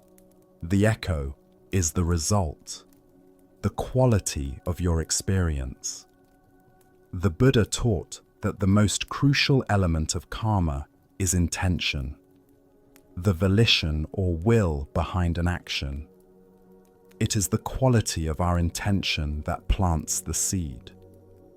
When we shout thoughts of anger, fear, resentment, or self-pity into the valley of our minds become conditioned to echo those very qualities back to us. We create mental habits, neural pathways that make it easier and easier for those same thoughts and feelings to arise in the future. We become trapped in a resonant chamber of our own making, wondering why our inner world is so hostile. This is not a punishment. It is simply the nature of the mind. The most beautiful and empowering part of this teaching is that it is never too late to change the echo.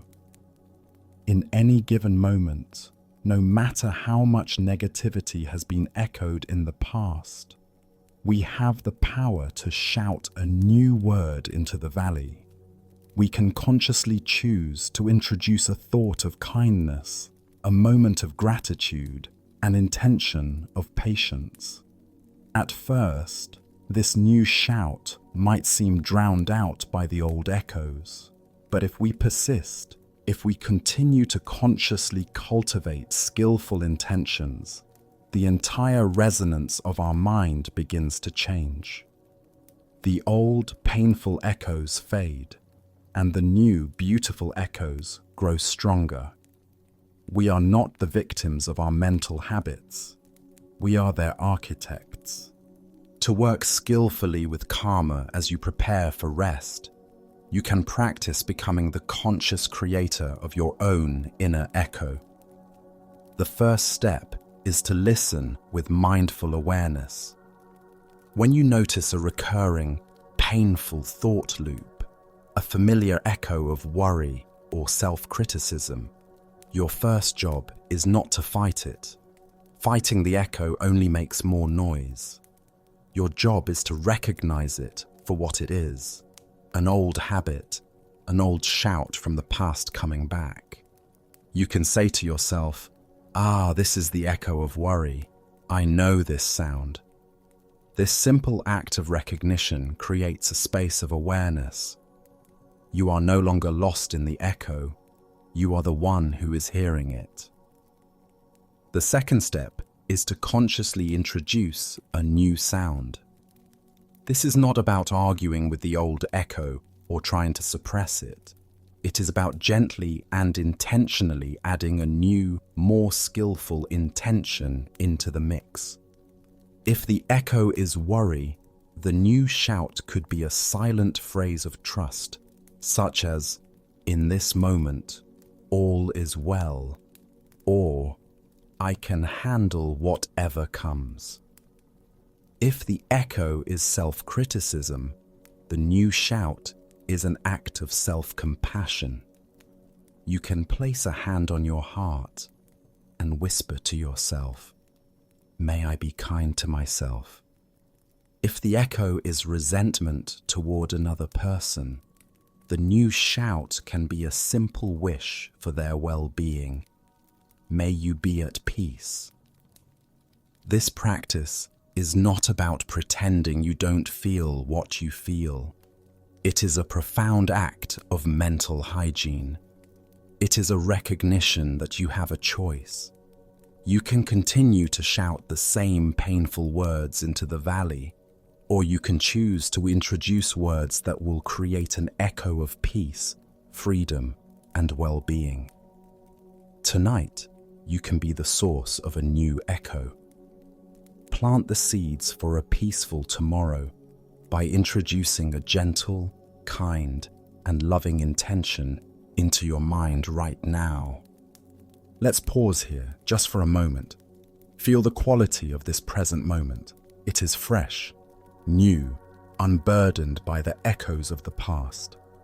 Take a breath into this freshness. As you breathe out, let go of any old stories. You are here and you are free to begin anew. As we become more aware of our power to shape our inner world, we arrive at another profound layer of Zen wisdom. We begin to see that not only do our intentions create echoes, but our very perceptions create our reality. The fears that keep us awake at night often feel incredibly solid, like dangerous beasts lurking in the corners of the room. The anxiety can feel like a real and present threat to our survival. We believe our feelings are a direct report on an objective reality. But the teachings of Zen invite us to look closer, to see that our experience of the world is not the world itself, but a picture of the world, painted with the brush of our own mind.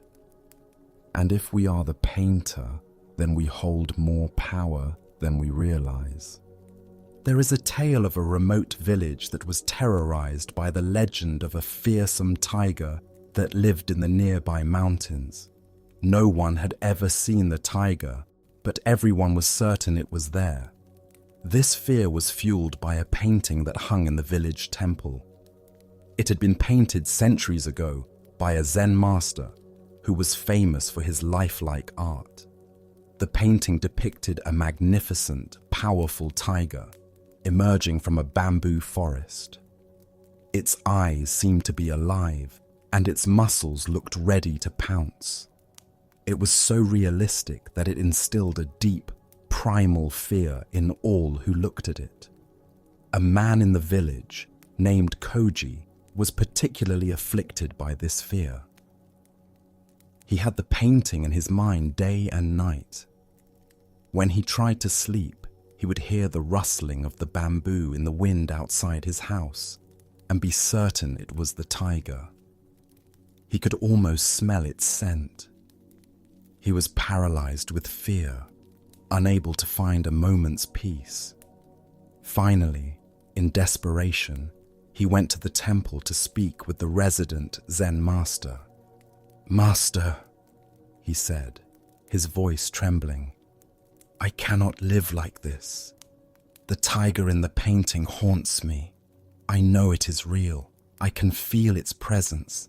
I am afraid it will leap from the scroll and devour me and my family." The master listened with deep compassion.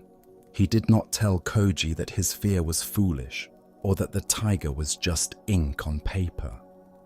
He understood that for Koji, the tiger was absolutely real. Instead, the master went to a cabinet and took out a very fine paintbrush and a small pot of ink. He handed them to Koji. "You are right to be afraid," the master said calmly. "The tiger is very powerful, but you have forgotten one very important thing. You have forgotten who holds the brush." He gestured to the painting.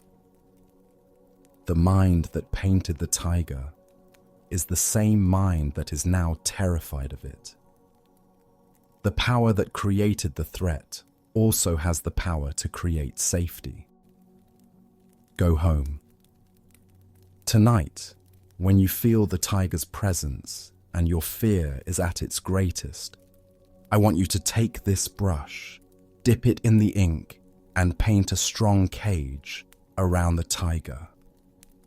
Koji was bewildered, but he was desperate enough to try anything. He went home and waited in terror. As night fell, his fear grew.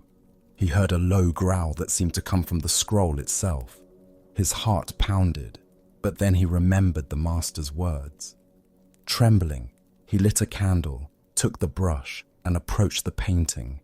He looked into the fierce eyes of the tiger, and with a surge of courage, he painted the first black bar of the cage. Then another, and another. As he painted the final bar, completing the cage, a profound silence fell over the room. The menacing presence was gone.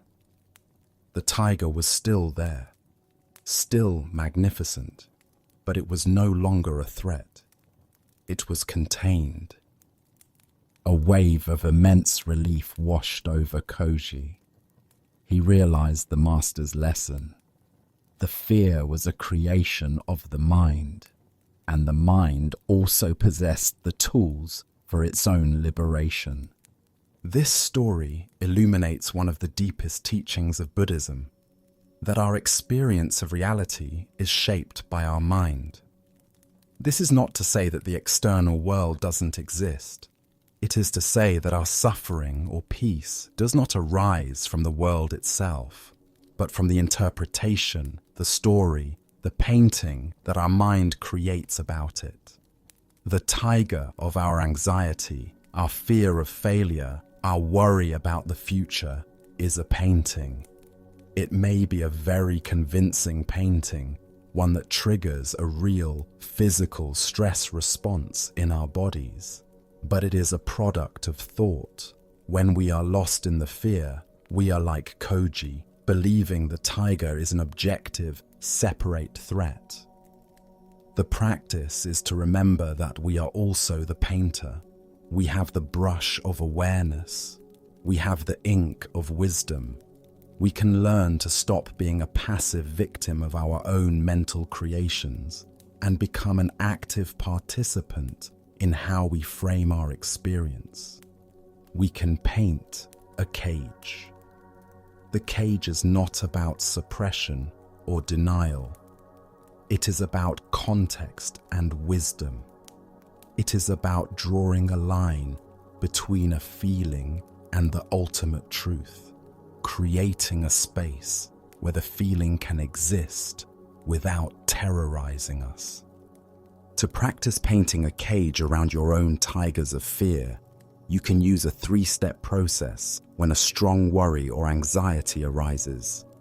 The first step is to acknowledge the tiger. Do not try to fight the feeling. or pretend it isn't there. Turn toward it with mindfulness and name it. Ah, this is fear. This is the feeling of anxiety in my body. It feels very real and very powerful right now. Acknowledging it takes away the extra layer of resistance that creates so much tension. The second step is to remember the painter. Gently remind yourself that this powerful feeling is being generated by a thought, a story, a painting of the mind. You can say to yourself, "My mind is painting a picture of the future right now," or "This is a thought story, not a present moment reality." This simple reminder creates a crucial space of separation. You are not the tiger. You are the one who is aware of the tiger. The third step is to paint the cage. This means consciously applying a frame of wisdom around the fear. The cage can be made of many things. It might be the cage of impermanence, reminding yourself, this feeling is intense, but it is not permanent. It will pass. It might be the cage of self-compassion. It is okay that I feel this fear. I can be kind to myself right now. Or it might be the cage of perspective, asking yourself, what is actually true in this present moment, right here, right now, outside of this story? By consciously applying these frames of wisdom, you are not trying to destroy the tiger. You are placing it in a context where it is no longer the ruler of your entire inner kingdom. You are containing it with your wisdom, which allows you to find a place of safety and peace, even while the tiger is still visible. As we learn that we are the source of the echo and the painter of the tiger, we might still be left with a feeling of deep loneliness. The night can feel vast and empty, and we can feel like a small, isolated self, adrift in the darkness with our fears. The final wisdom we will explore in this part of our journey is the ultimate antidote to this feeling of separation. It is the beautiful and profound vision of interconnectedness, the realization that the sense of being a separate, isolated self is the greatest illusion of all. In the ancient scriptures, there is a magnificent and poetic description of the nature of the universe known as Indra's jewel net. Imagine a vast, cosmic net that stretches out to infinity in all directions. It is a web of shimmering threads, and at every single point where the threads cross, there is a perfect, multifaceted jewel. Each jewel is brilliant and clear, reflecting the light of all the others. The miraculous nature of this net is that if you were to look closely into the polished surface of any one jewel, you would see the reflections of every other jewel in the entire infinite net. And not only that, but within each of those tiny reflections, you would see the reflections of all the other jewels again, and so on, forever. Each individual jewel contains the totality of the net, and the totality of the net is present within each individual jewel. There is no part that is separate from the whole. Each exists only in relationship to all the others. This jewel net of Indra is one of the most powerful metaphors for the reality of our existence. Each of us, each being, each object, each thought, each moment is one of those jewels. We may appear to be separate, distinct individuals, just as the jewels have their own location in the net. But this sense of separation is a surface-level illusion. In truth, We are all inextricably interconnected. We are made of and sustained by the entire universe. Your in-breath is only possible because of the oxygen produced by countless trees and plankton. The water that makes up your body was once a cloud, a river, an ocean. The thoughts you think and the language you use to form them are inherited from generations of ancestors, philosophers, poets, and everyday people. The food that nourishes you contains the energy of the sun and the minerals of the earth. When we look deeply, we can find nothing in ourselves that is truly separate from everything else. The feeling of being a lonely, isolated ego is a fiction of the mind, a trick of perception.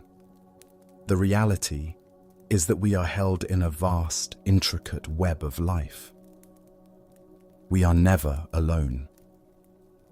This understanding is the ultimate foundation for compassion. When we realize that the other jewels are reflections of ourselves, and we are reflections of them, it becomes impossible to wish harm upon another without harming ourselves. Their joy is reflected in us, and our peace is reflected in them.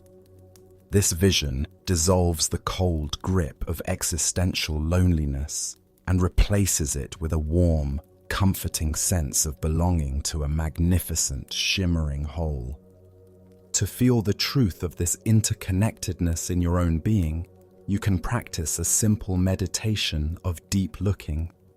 As you lie here, bring your awareness to your own body, resting in this bed. First, contemplate your breath. Feel the air entering your nostrils. Know that this air is not your air. It is the shared atmosphere of the entire planet. The very molecules you are breathing in may have been part of a tree in a distant rainforest, or the breath of someone you love. With every breath, you are in a silent, intimate communion with all of life. Now, bring your awareness to the feeling of your body. Contemplate that this body is not a solid, separate thing. It is made entirely of non-body elements. It is the food you have eaten, the water you have drunk, the sunlight, the earth. It is a temporary, miraculous gathering of the elements of the universe. Your parents and all your ancestors are present in the genetic code that shapes you. See your body not as an isolated fortress, but as a meeting point for the entire cosmos. Now, let your mind gently rest on the image of someone you care for. Feel your connection to them. See that the love you feel is a thread that connects your jewel to theirs, a thread that is real even across distance. Then expand this vision. Imagine all the other people sleeping in your town, in your country, all around the world. Each one a jewel, breathing the same air, made of the same earth, dreaming their own dreams. Visualize yourself as one shining jewel in this vast, infinite, beautiful net of being. You are held, you are supported by all the other threads. Your light is a reflection of all the other lights, and their light is a reflection of yours. Rest in this feeling of belonging. You are not a lonely fragment. You are a vital, beautiful, and inseparable part of the whole miraculous web of existence. Having found our way back to the simple, undeniable reality of the present moment, we can take a final, liberating step. We can begin to gently loosen the grip on the heaviest burden we carry of all, the story of me. All night long, our minds can be preoccupied with this character we call me. We worry about its safety, we defend its reputation, we regret its past actions, and we fret about its future. This ongoing project of constructing, polishing, and protecting our sense of self is a full-time job, and it is utterly exhausting. The wisdom of Zen offers us the ultimate rest, the permission to resign from this job, at least for the night, by seeing that the self we work so hard to maintain is not as solid or as real as it appears. There is a story of a great actor who was famous throughout the land for his masterful portrayal of a king. He had played the role in a famous play for so many years, receiving so much applause and adoration for it, that a strange thing began to happen. He slowly forgot that he was an actor playing a role. He began to believe that he actually was the king. He started wearing his heavy velvet robes and golden crown even when he was not on stage. He spoke to his family and friends in a regal, commanding tone. He was constantly worried about the state of his kingdom, which was, in reality, just a painted stage set. His life became a misery. The weight of the crown gave him headaches. The heavy robes were hot and cumbersome. The constant need to be dignified and royal was a terrible strain. He was no longer a free man. He was a prisoner of his own identity. One afternoon, while walking through a village in his full costume, he saw a young child staring at him with wide, curious eyes. The child, having no concept of a theatre or a king, ran up to him, tugged on his velvet sleeve, and asked a simple, honest question. "Mister, why are you wearing such funny clothes? And why do you look so sad?" In that moment, the child's innocent question pierced through the actor's delusion like a ray of light. He looked down at his ridiculous, heavy costume. He felt the weight of the fake crown on his head, and he started to laugh. It was a laugh of profound relief. He was not the king. He was just an actor. He had a name, a home, a family. The kingdom's problems were not his to solve. The need to be royal was not his to uphold. The realization did not diminish him. It liberated him. That evening, for the first time in years, he went home, carefully took off the crown and robes, and enjoyed a simple meal with his family, feeling a lightness and a freedom he had forgotten was possible. This story is a powerful parable for the Buddhist teaching of anatta, or not self. Like the actor, we have all become deeply identified with the roles we play in our lives. The role of the parent, the professional, the child, the friend. We also identify with more subtle roles, the anxious person, the successful person, the one who is not good enough, the one who always has to have it all together. We mistake these roles, these costumes, for who we truly are. This constructed identity, this story of me, is what Buddhists call the ego, and maintaining it is a heavy burden. We are constantly worried about how our character is perceived. We are threatened when our story is challenged. At night, this can manifest as an endless review of our performance, a deep anxiety about the future of our character. The teaching of not self is like the child's innocent question.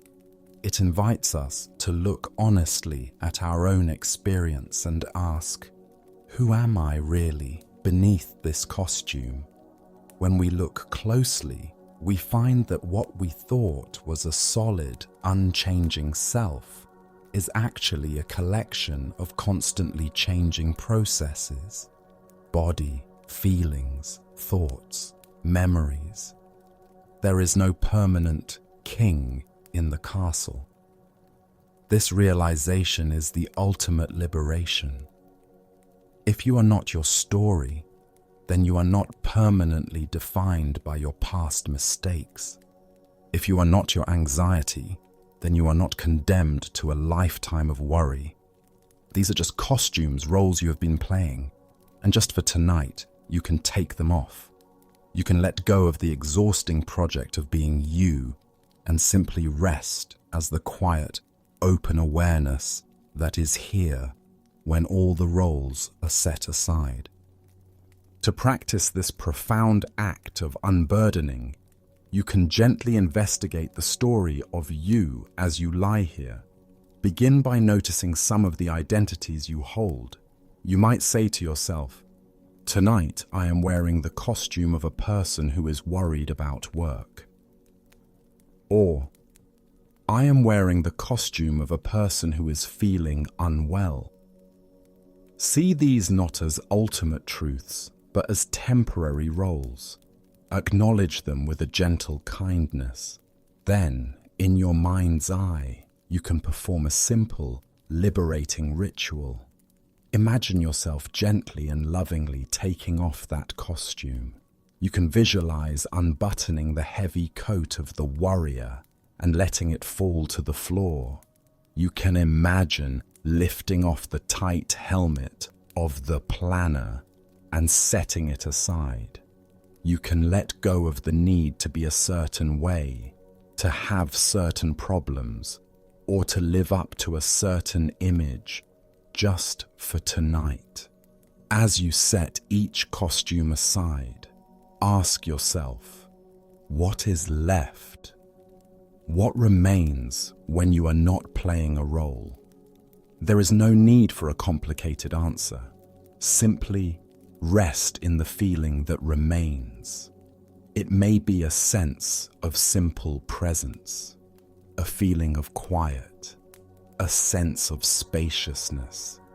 That quiet, aware presence is closer to your true nature than any story you could ever tell about yourself. Just for this period of rest, you do not need to be anyone. You do not need to solve, manage, or defend the story of your life. You can let it all go.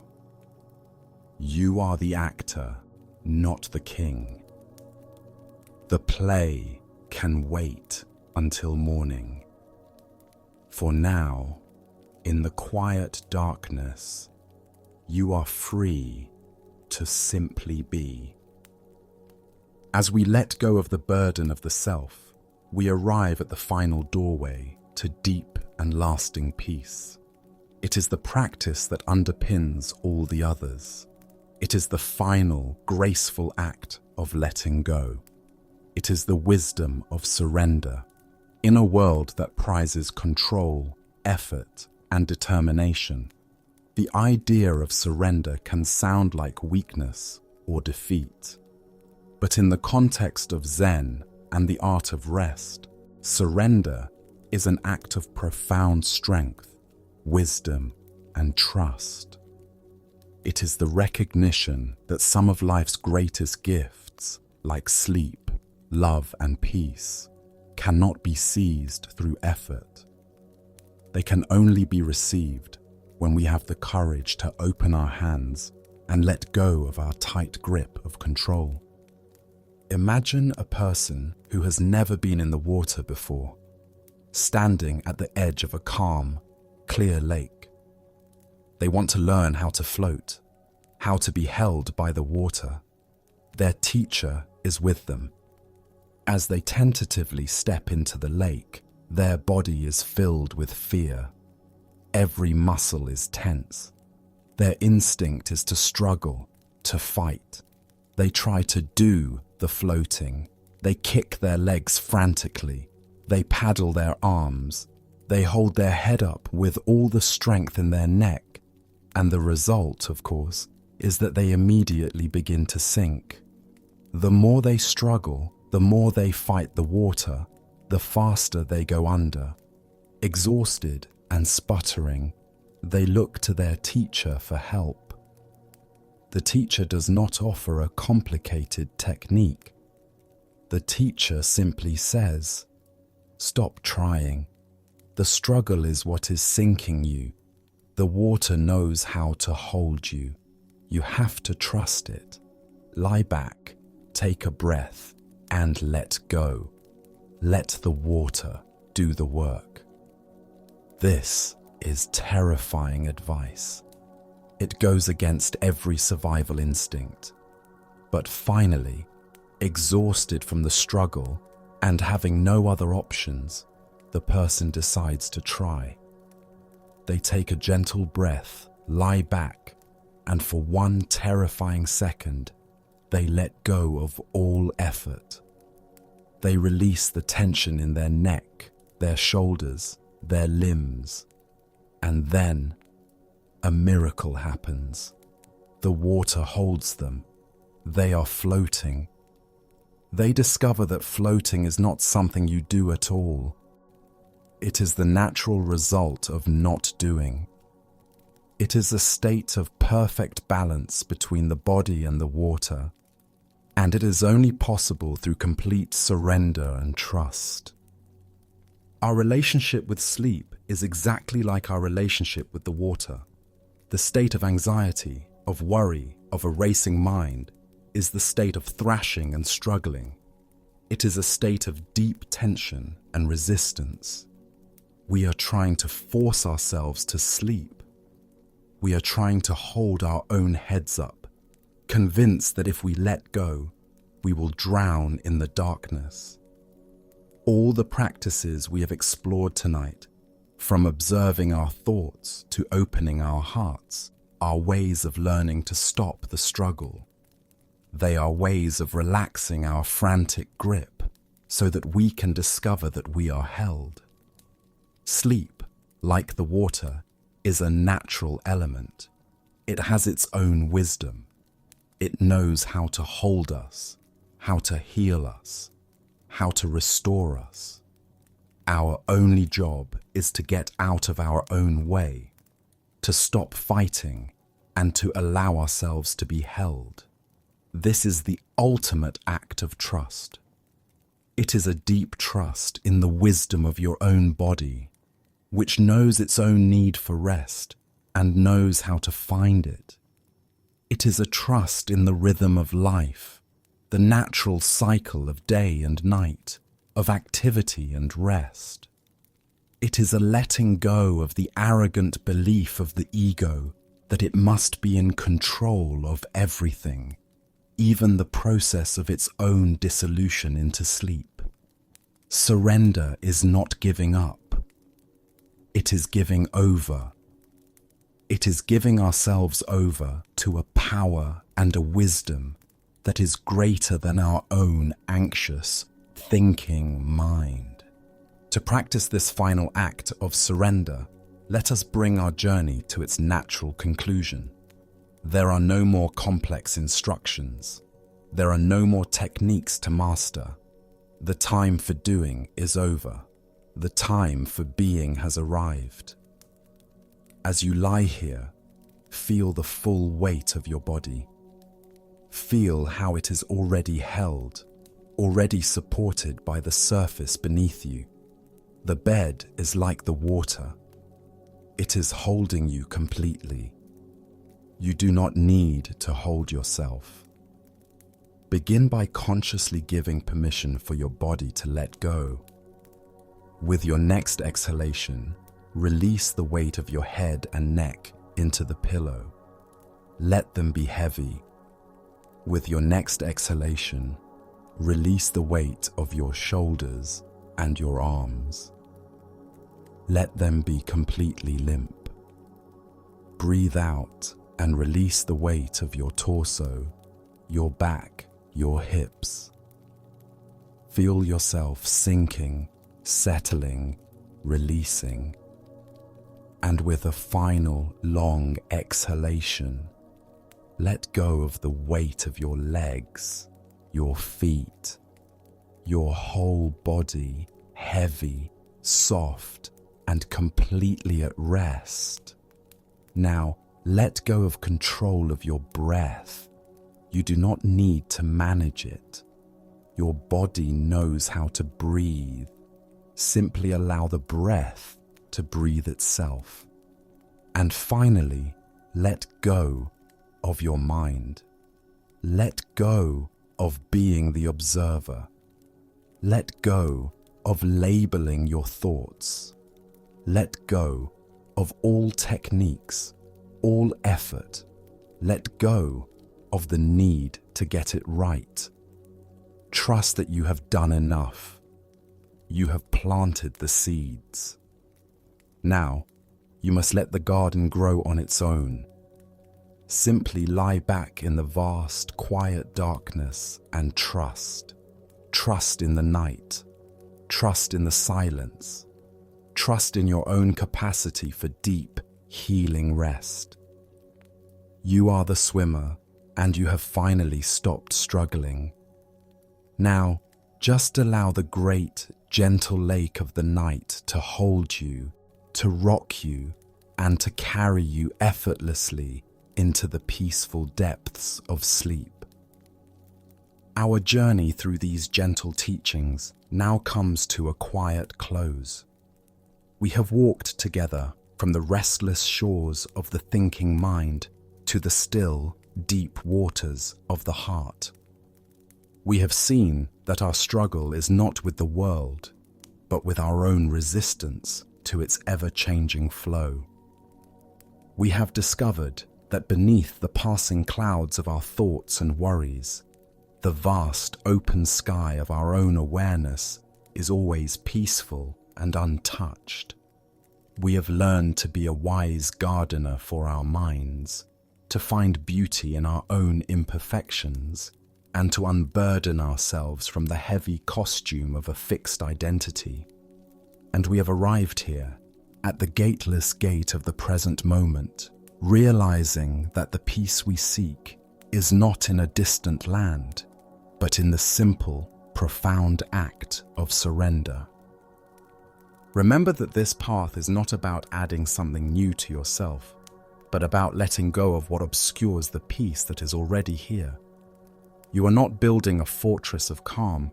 You are simply clearing away the debris of old habits and mistaken beliefs so that your own natural, quiet wellspring can flow freely.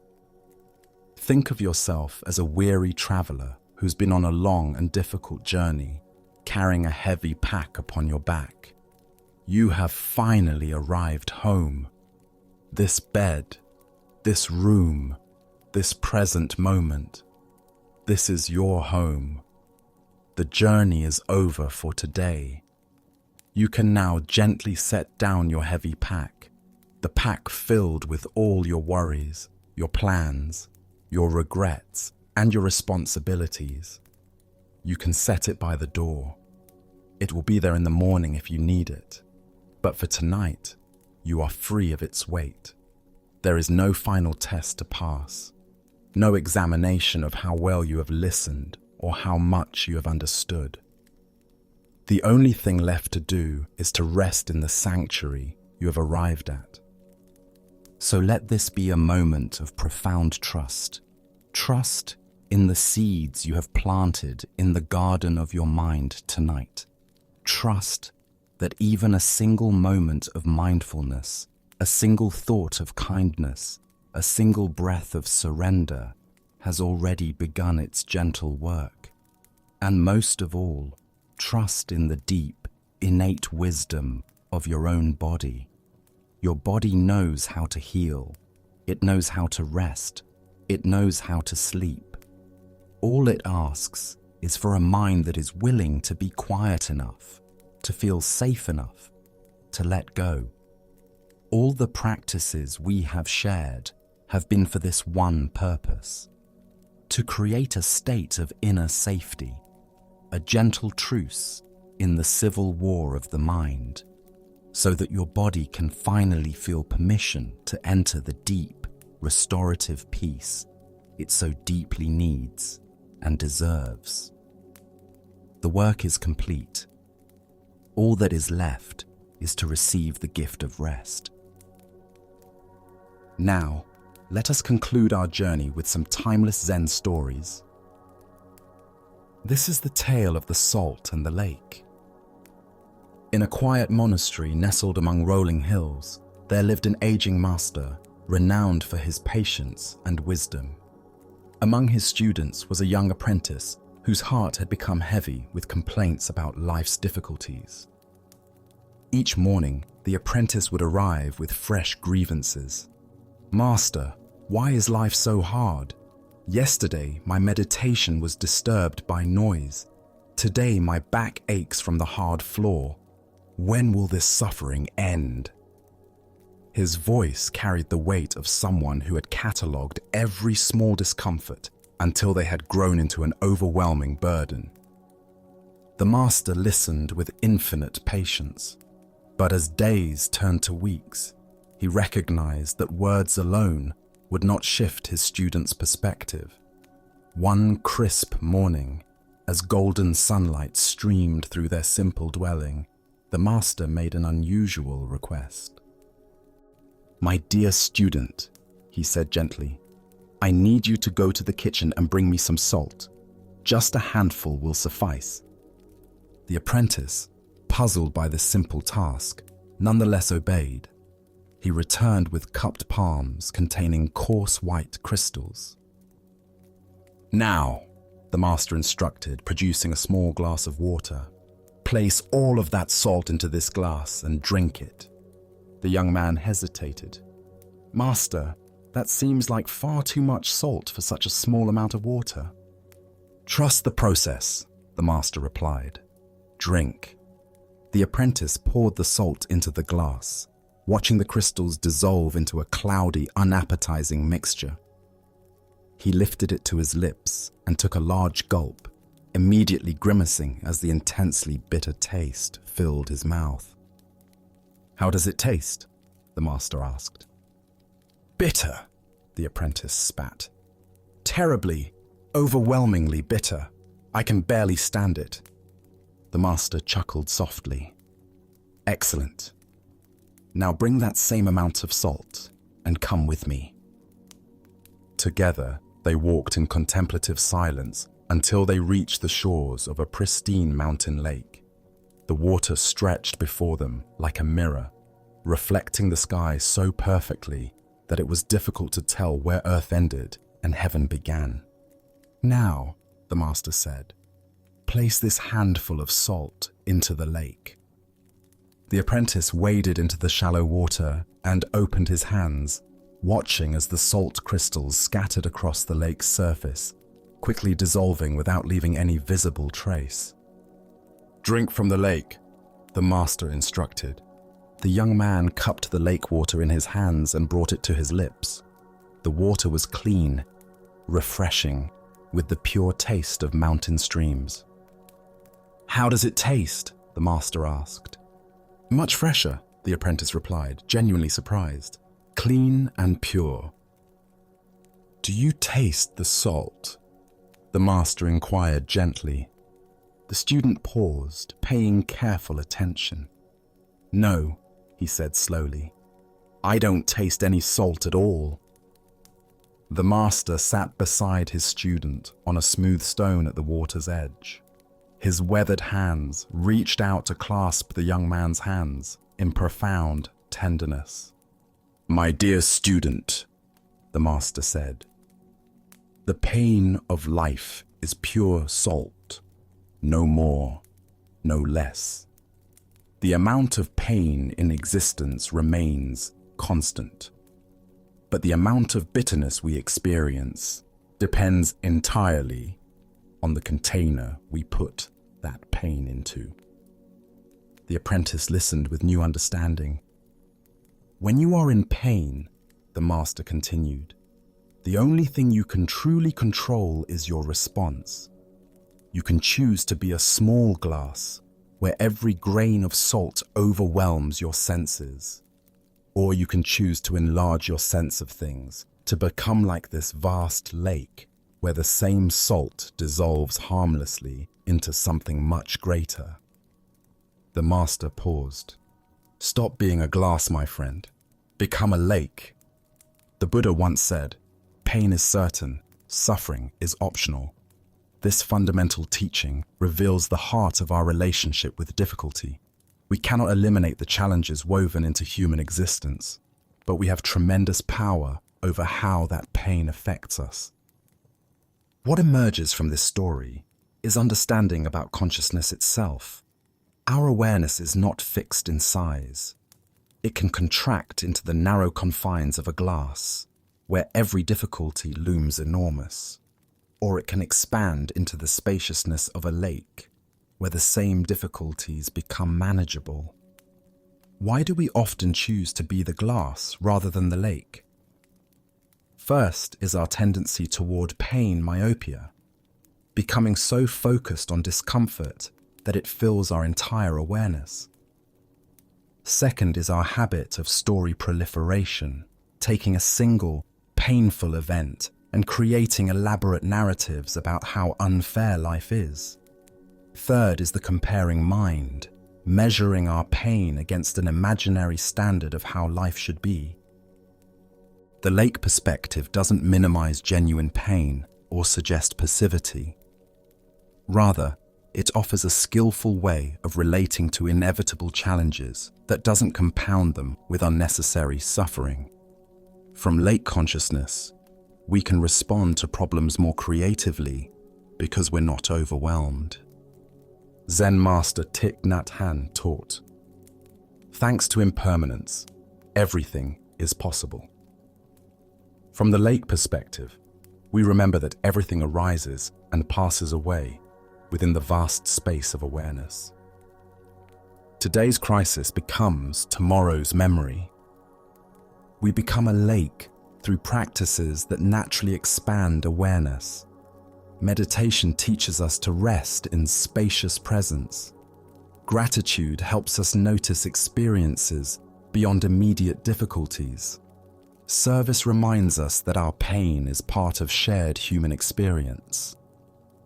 Tonight, as you reflect on current challenges, can you sense the difference between experiencing them from glass consciousness versus lake consciousness? What would it feel like to allow your awareness to expand beyond the immediate intensity of difficulties to include the vast context of this moment? As the Buddha taught, if you want to know your mind, sit down and observe it. If your mind is clear, happiness will come.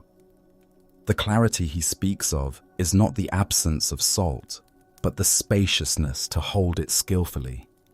In becoming lakes rather than glasses, we discover that pain can become a gateway to deeper compassion and freedom. Let us now turn to a tale about the courage to trust life's current. This is the story of the Crystal River. In the depths of a great crystal river, where water flowed clear as mountain air, there lived an entire village of small creatures. The river's current moved above them like a gentle breath, carrying the wisdom of countless springs and distant seas. Young and old, rich and poor, all made their home along the sandy bottom, each creature grasping tightly to stones, branches, and roots. For generations, clinging had been their way of survival. Every creature learned from birth to wrap their appendages around river rocks and fallen wood. "Hold on," the elders would say. "The current is dangerous. It will sweep you away to places unknown. Safety lies in staying exactly where you are." But one small creature grew weary of this endless grasping. Day after day, he watched the current flow overhead, seeing how it moved with such purpose and grace. While his neighbors complained about the effort required to maintain their grip, he found himself wondering what it might feel like to trust that flowing water. "I am tired of clinging," he announced one morning. "Though I cannot see where it leads, I trust that the current knows its destination. I shall let go and allow it to carry me where it will, for I fear that if I continue clinging, I shall die of boredom before I ever truly live." The other creatures gasped in horror. "Fool!" they cried. "Let go, and that current will tumble you mercilessly across the rocks below. You will be battered and broken, dying far more quickly than any boredom could kill you." But the small creature had made his decision. Taking one last look at his neighbors, he released his grip on the familiar stone. Immediately, the current seized him, and just as the others had predicted, he was tumbled and tossed across the rocky bottom.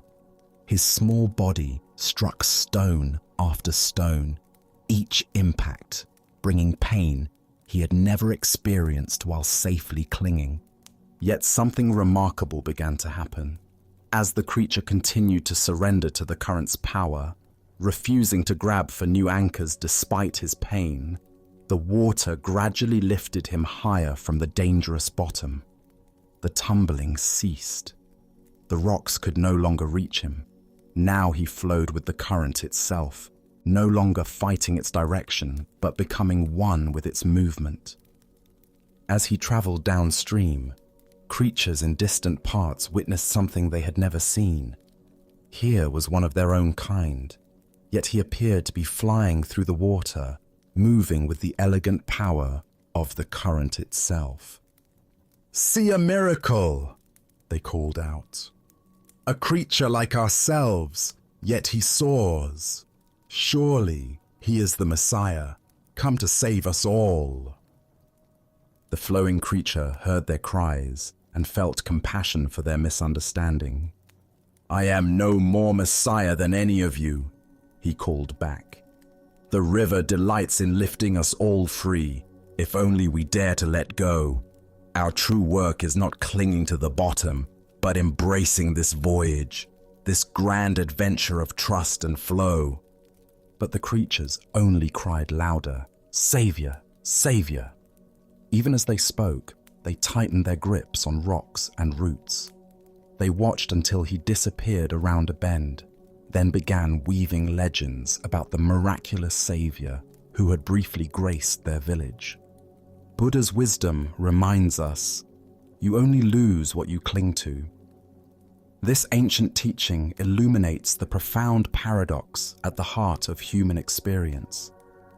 We spend our lives grasping for security and control, believing that our safety depends on holding tight to familiar circumstances. Yet in this very grasping, we create the suffering we seek to avoid. Why do we cling so desperately when the current offers to carry us toward unknown adventures? Zen Buddhism reveals that from early childhood, we learn the known is safe and the unknown dangerous. This conditioning becomes a spiritual obstacle when it prevents growth beyond familiar limitations. We also suffer from the illusion of control, believing that by grasping circumstances, relationships, and identities, we can stop the natural flow of change. This creates enormous tension because it puts us in opposition to reality itself. Life is constant movement, and when we resist this truth, we exhaust ourselves fighting currents far more powerful than our individual will. Consider the areas of your life where you find yourself clinging. Perhaps it's a relationship that has outgrown its original form, a career that no longer brings joy, or an image of yourself that now constrains your growth. The current of change will flow whether we resist it or not. Our choice is whether to exhaust ourselves in futile opposition or discover the grace available in conscious surrender. The Buddha said, "Nothing is permanent except change. Water doesn't fight the mountainside. It finds the natural pathway down. When we learn to move with life's current rather than against it, we discover effortless effectiveness that rigid resistance can never achieve." Tonight, as you rest in this moment's stillness, what might you be ready to release? Perhaps it's a worry about tomorrow's challenges, a resentment from yesterday's disappointments, or a way of defining yourself that has grown too small. Can you feel into the current of this moment's aliveness and trust its direction? As the Buddha taught, let go of what has passed. Let go of what may come. Let go of what is happening now. Relax right now and rest. In this trust, we discover that the current we feared would destroy us is actually the very force that can carry us home to our true nature. Let us now turn to a story about the most profound spiritual truth hiding in the most obvious place. This is the dialogue between Joshu and Nansen about the ordinary mind. In a quiet mountain monastery where morning mist drifted between ancient pine trees and the sound of temple bells echoed across distant valleys, two masters engaged in a conversation that would illuminate the very heart of Zen understanding. Joshu, despite his own considerable wisdom and years of practice, approached his teacher Nansen with the earnestness of a sincere student seeking to understand the deepest mysteries of existence. The two men sat facing each other in the temple's meditation hall, where countless seekers before them had wrestled with the same fundamental questions about the nature of awakening. Joshu's inquiry came from a place of genuine perplexity. After years of intensive practice, meditation and study, he still felt uncertain about the very foundation of the spiritual path. "Master," Joshu began with characteristic directness, "what exactly is the way? With all our practices and teachings, what are we ultimately seeking?" Nansen's response was immediate and surprisingly simple. "Ordinary mind is the way," he replied, as if stating the most obvious fact in the world. This answer clearly puzzled Joshu, who had expected something more esoteric, more complex, more removed from everyday experience. "If ordinary mind is the way," he pressed further, "then should we direct ourselves toward cultivating it? Should we make it our spiritual goal?" Nansen shook his head gently. "If you direct yourself toward it, you immediately go away from it," he explained. "The very effort to attain ordinary mind makes it extraordinary, and therefore no longer ordinary." Now Joshu found himself in what seemed like an impossible logical bind. "But Master, if we don't try to cultivate or attain anything, how can we ever know that this ordinary mind is actually the way? How can we recognize it without some form of practice or effort?" Nansen's final response cut through all philosophical complexity with razor-sharp clarity. The way does not belong to knowing or not knowing. Knowing turns the way into a concept, an object of understanding, which is illusion. Not knowing turns it into blankness, which misses its vibrant presence. If you truly realize the way without doubt, it becomes like the great void, so vast and boundless that it contains everything.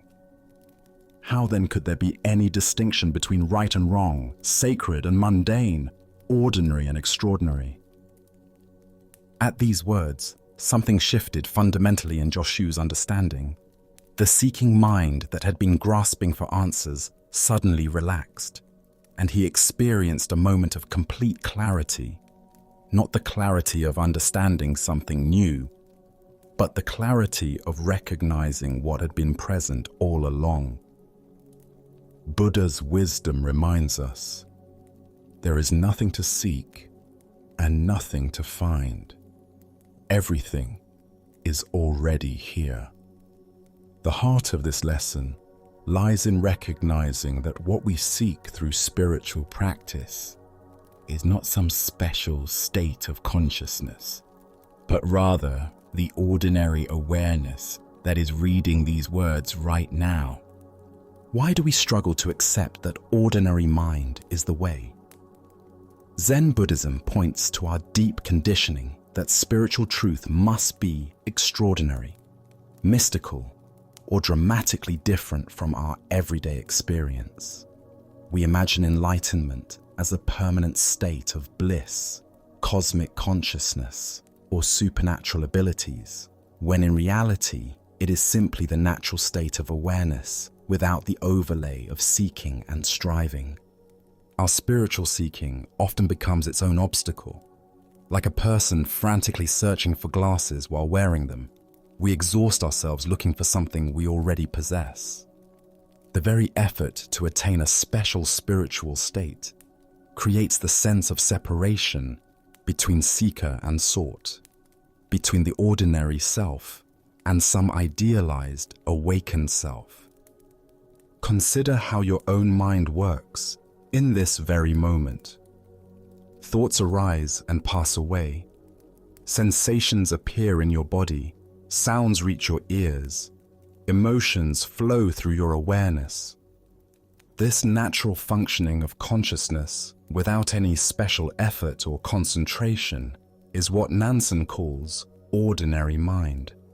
It is already enlightened, not because it achieves some particular state, but because it is the very space in which all states appear and dissolve.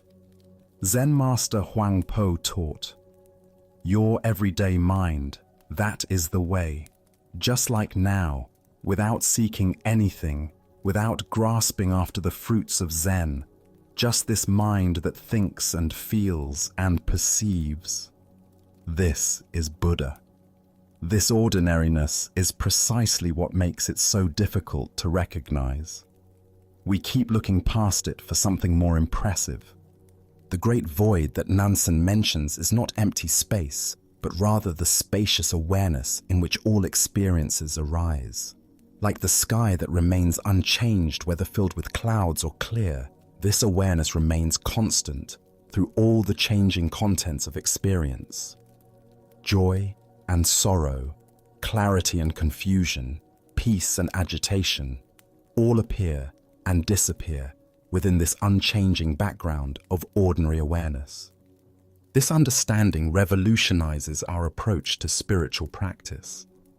Instead of trying to achieve some special state, we learn to recognize the awareness that is already present.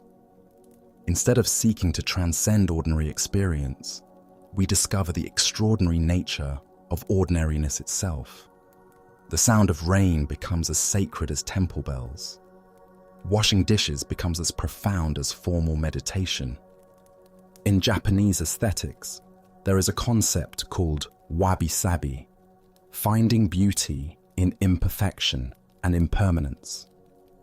This appreciation for the ordinary and imperfect reflects the same understanding that Nansen points toward.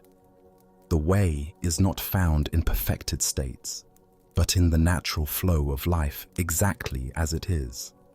Tonight, as you experience the simple fact of being aware of these words, aware of your breathing, aware of the sounds around you, can you recognize this ordinary awareness as what you have been seeking all along? Can you relax the effort to become something other than what you already are? As the Buddha taught, peace comes from within. Do not seek it without. The way is not a destination to reach, but the very ground you are already standing on.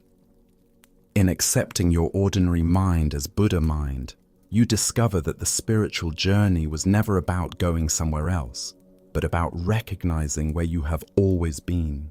Let us keep going on our journey. The following story reveals the difference between helping and holding on.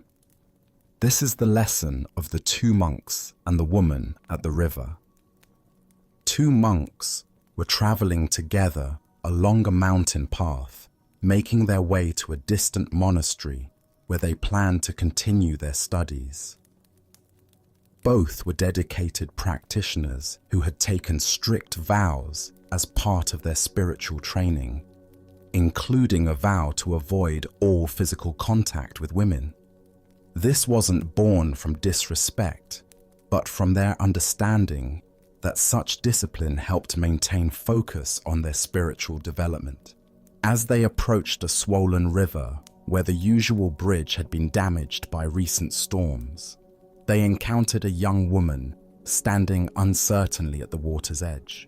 The current was strong and treacherous, filled with debris from the mountain runoff, and she was clearly afraid to attempt crossing alone.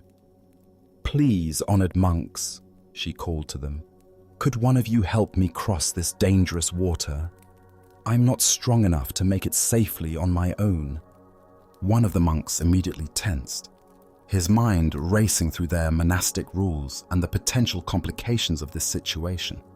Physical contact with women was explicitly forbidden, and he began formulating explanations for why they couldn't help, perhaps suggestions for alternative solutions that wouldn't require breaking their vows. The other monk, however, took one look at the woman's predicament and the genuine danger she faced, and made a different choice.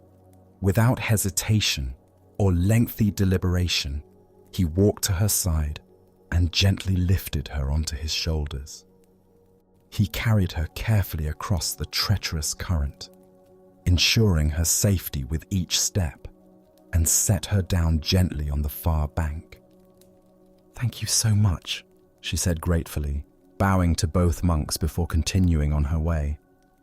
The two monks resumed their journey, but the atmosphere between them had changed dramatically. The first monk walked in increasingly agitated silence, his mind churning with thoughts about what he had witnessed. As the hours passed, his internal tension grew until finally he could no longer contain his distress. "Brother," he burst out, unable to hold his silence any longer, "I cannot understand your behavior back at the river. Our spiritual training explicitly teaches us to avoid any physical contact with women. Yet you picked that woman up onto your shoulders and carried her across the water. How could you so blatantly violate our sacred vows?" His companion looked at him with gentle surprise and responded with perfect simplicity. "Brother, I set her down on the other side of the river hours ago, but you are still carrying her." Buddha's wisdom teaches us, holding on to anger is like grasping a hot coal with the intent of throwing it at someone else. You are the one who gets burned. This tale unveils the profound difference between compassionate action and mental attachment, between responding to present needs and carrying past events. Why do we often carry situations long after they've ended, replaying scenarios and nursing grievances that only exist in our own minds? Zen Buddhism reveals that much of our suffering comes not from what happens to us, but from our inability to release experiences once they've passed. The first monk's agitation demonstrates how rigid adherence to rules can sometimes conflict with the compassionate spirit that inspired those rules originally. His fellow monk saw a person in danger and responded with immediate kindness, then completely released the incident. But the first monk carried the event for hours, letting it grow heavier with each step. Consider your own tendency to replay past conversations, nurse old grievances, or mentally rehearse scenarios that have already ended. How much of your mental energy goes toward carrying situations that exist now only in memory? The woman crossed the river in minutes, but the monk carried her for hours through his own thoughts. This teaching applies to far more than dramatic violations of rules. We carry harsh words someone spoke years ago, mistakes we made decades past, embarrassing moments that no one else even remembers.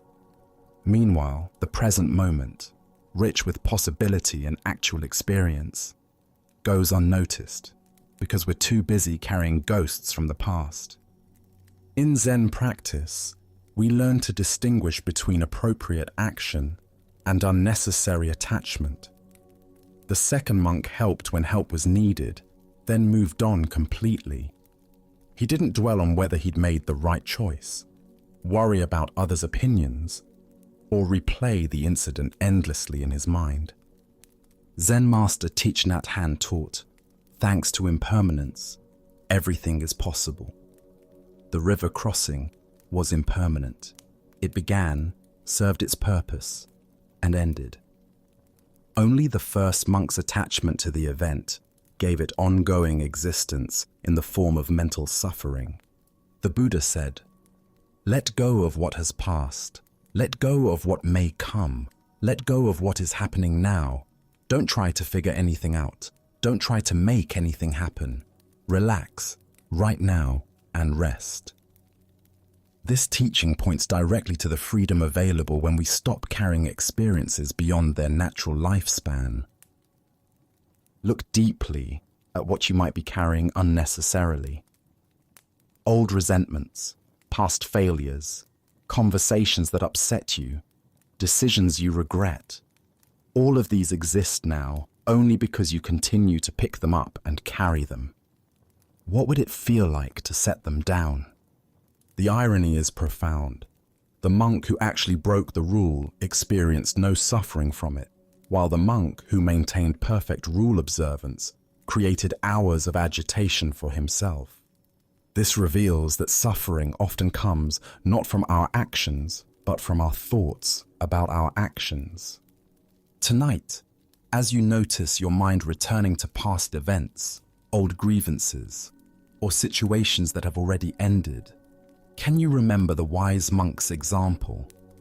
Can you practice setting down whatever you've been carrying unnecessarily, discovering the lightness that comes from traveling through life without the burden of yesterday's experiences? As Buddha's wisdom reminds us, in the end, only three things matter: how well we have lived, how well we have loved, how well we have learned to let go. True spiritual practice isn't about perfect rule following, but about responding appropriately to what's actually present, then releasing it completely to make space for whatever comes next. Our next story reveals a profound lesson about the nature of anger and our projections onto others. This is The Empty Boat. A young boatman known for his fiery temper was ferrying his small wooden craft across a wide, misty river in the early morning hours.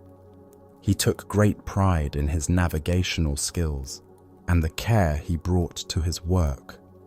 But the slightest inconvenience or disruption could send him into a blazing rage. His reputation for explosive anger was well known among the other river workers, who often avoided him during his darker moods. On this particular morning, thick fog had settled over the water, reducing visibility to just a few feet in any direction. The boatman squinted through the grey mist, carefully steering his vessel across the familiar waters. Suddenly, through the swirling fog, he saw another boat moving directly toward him on a collision course. "Hey, turn aside!" he shouted into the mist, his voice echoing across the water. "You're going to hit me! Can't you see where you're going?" But the other boat continued steadily forward, showing no sign of changing direction. The boatman's anger began to build as he shouted again, his voice now filled with fury. He cursed the other pilot's carelessness and incompetence, his rage growing with each passing second. Despite his increasingly angry warnings, the other boat struck his own with a solid, jarring thud. Now boiling with indignation, the boatman was ready to leap into the other vessel and give its foolish pilot a piece of his mind. He prepared himself for a confrontation, ready to unleash all his pent-up frustration on the person who had so carelessly disrupted his morning journey. His fists were clenched, his face red with anger as he moved toward the other boat. But as he peered through the mist at the vessel that had struck him, he discovered something that stopped him completely. The boat was empty. There was no pilot at the tiller, no person to blame or confront. It was simply a drifting boat that had been carried into his path by the river's current. In that instant, his anger vanished completely. It was impossible to be furious at an empty boat. There was no target for his rage, no one to receive his harsh words. All the aggressive energy that had built up inside him suddenly had nowhere to go. He simply pushed the empty vessel away and continued his journey, his mind now as calm as the misty river around him. Buddha's wisdom reminds us, holding on to anger is like drinking poison and expecting the other person to die. The heart of this lesson lies in recognizing how much of our anger is directed at empty boats, projections of intention where none exists. This tale unveils a fundamental truth about the nature of human reactivity. Most of our emotional suffering comes not from what others actually do to us, but from the stories we create about their motivations, intentions, and character. We assume malice where there might be distraction, disrespect where there might be ignorance, and personal attack where there might be simple circumstance. Why do we so readily populate empty boats with imaginary pilots to blame? Our minds evolved to quickly assess threats and assign agency to potentially dangerous situations. This survival mechanism served our ancestors well when distinguishing between a rustling bush caused by wind versus a predator. But in modern social situations, this same tendency leads us to attribute deliberate, harmful intent to actions that may have no such motivation. Think about your daily interactions. When someone cuts you off in traffic, do you immediately assume they're inconsiderate and selfish?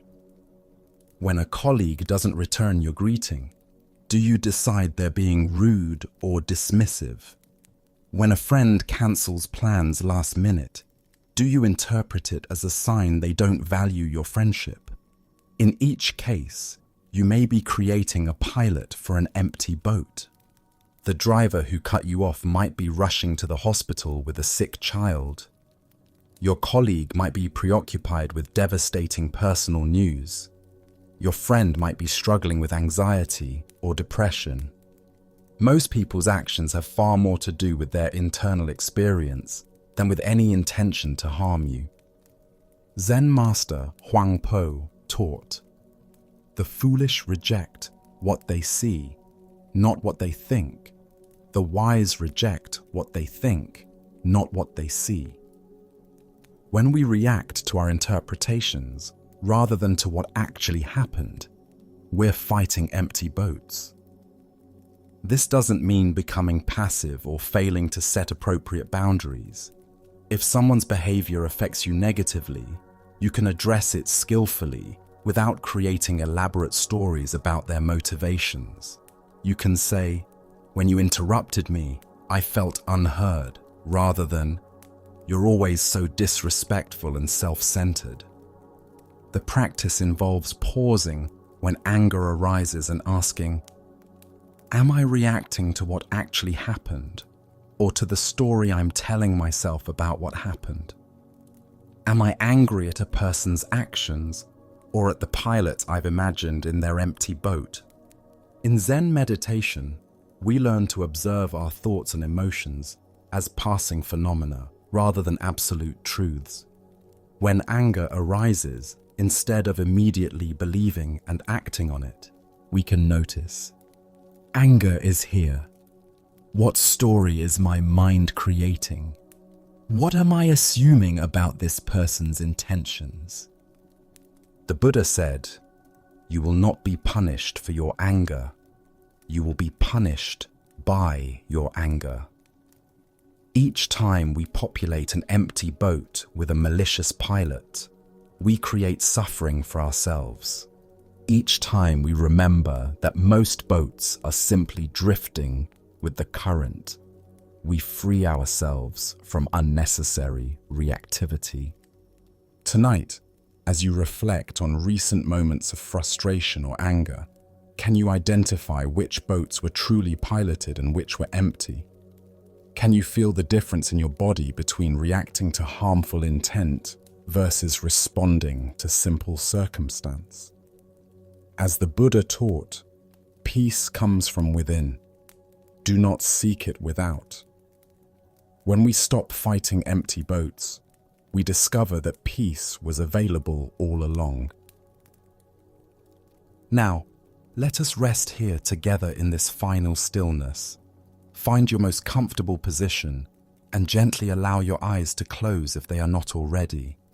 Take one last, slow, deep breath in, and as you breathe out, release a soft sigh, letting go of any remaining effort. Let your body be heavy, supported, and completely at ease.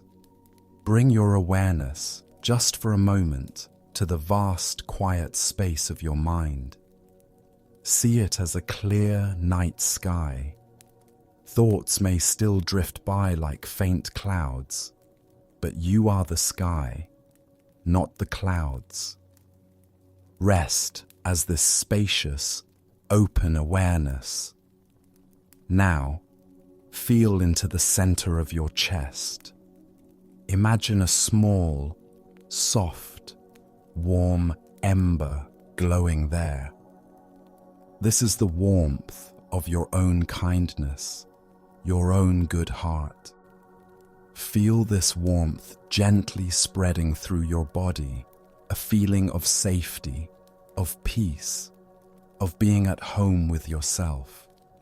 Finally, feel the weight of your entire body surrendering to gravity, held completely by the surface beneath you. You are safe. You are held. You are at peace. There is nothing more you need to do. There is nowhere else you need to be. Just this. Just here. This quiet darkness. This gentle breath. This profound stillness. May you carry this peace with you as you drift into sleep. May your rest be deep, healing, and dreamless. May you awaken in the morning feeling restored, and may you remember, even for a fleeting moment, the vast and quiet space that is your true home. May you walk through your days with a lighter step and a softer heart, knowing you are always held by a grace far greater than your worries.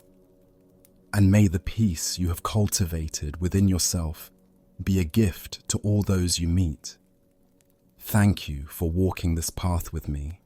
Rest well.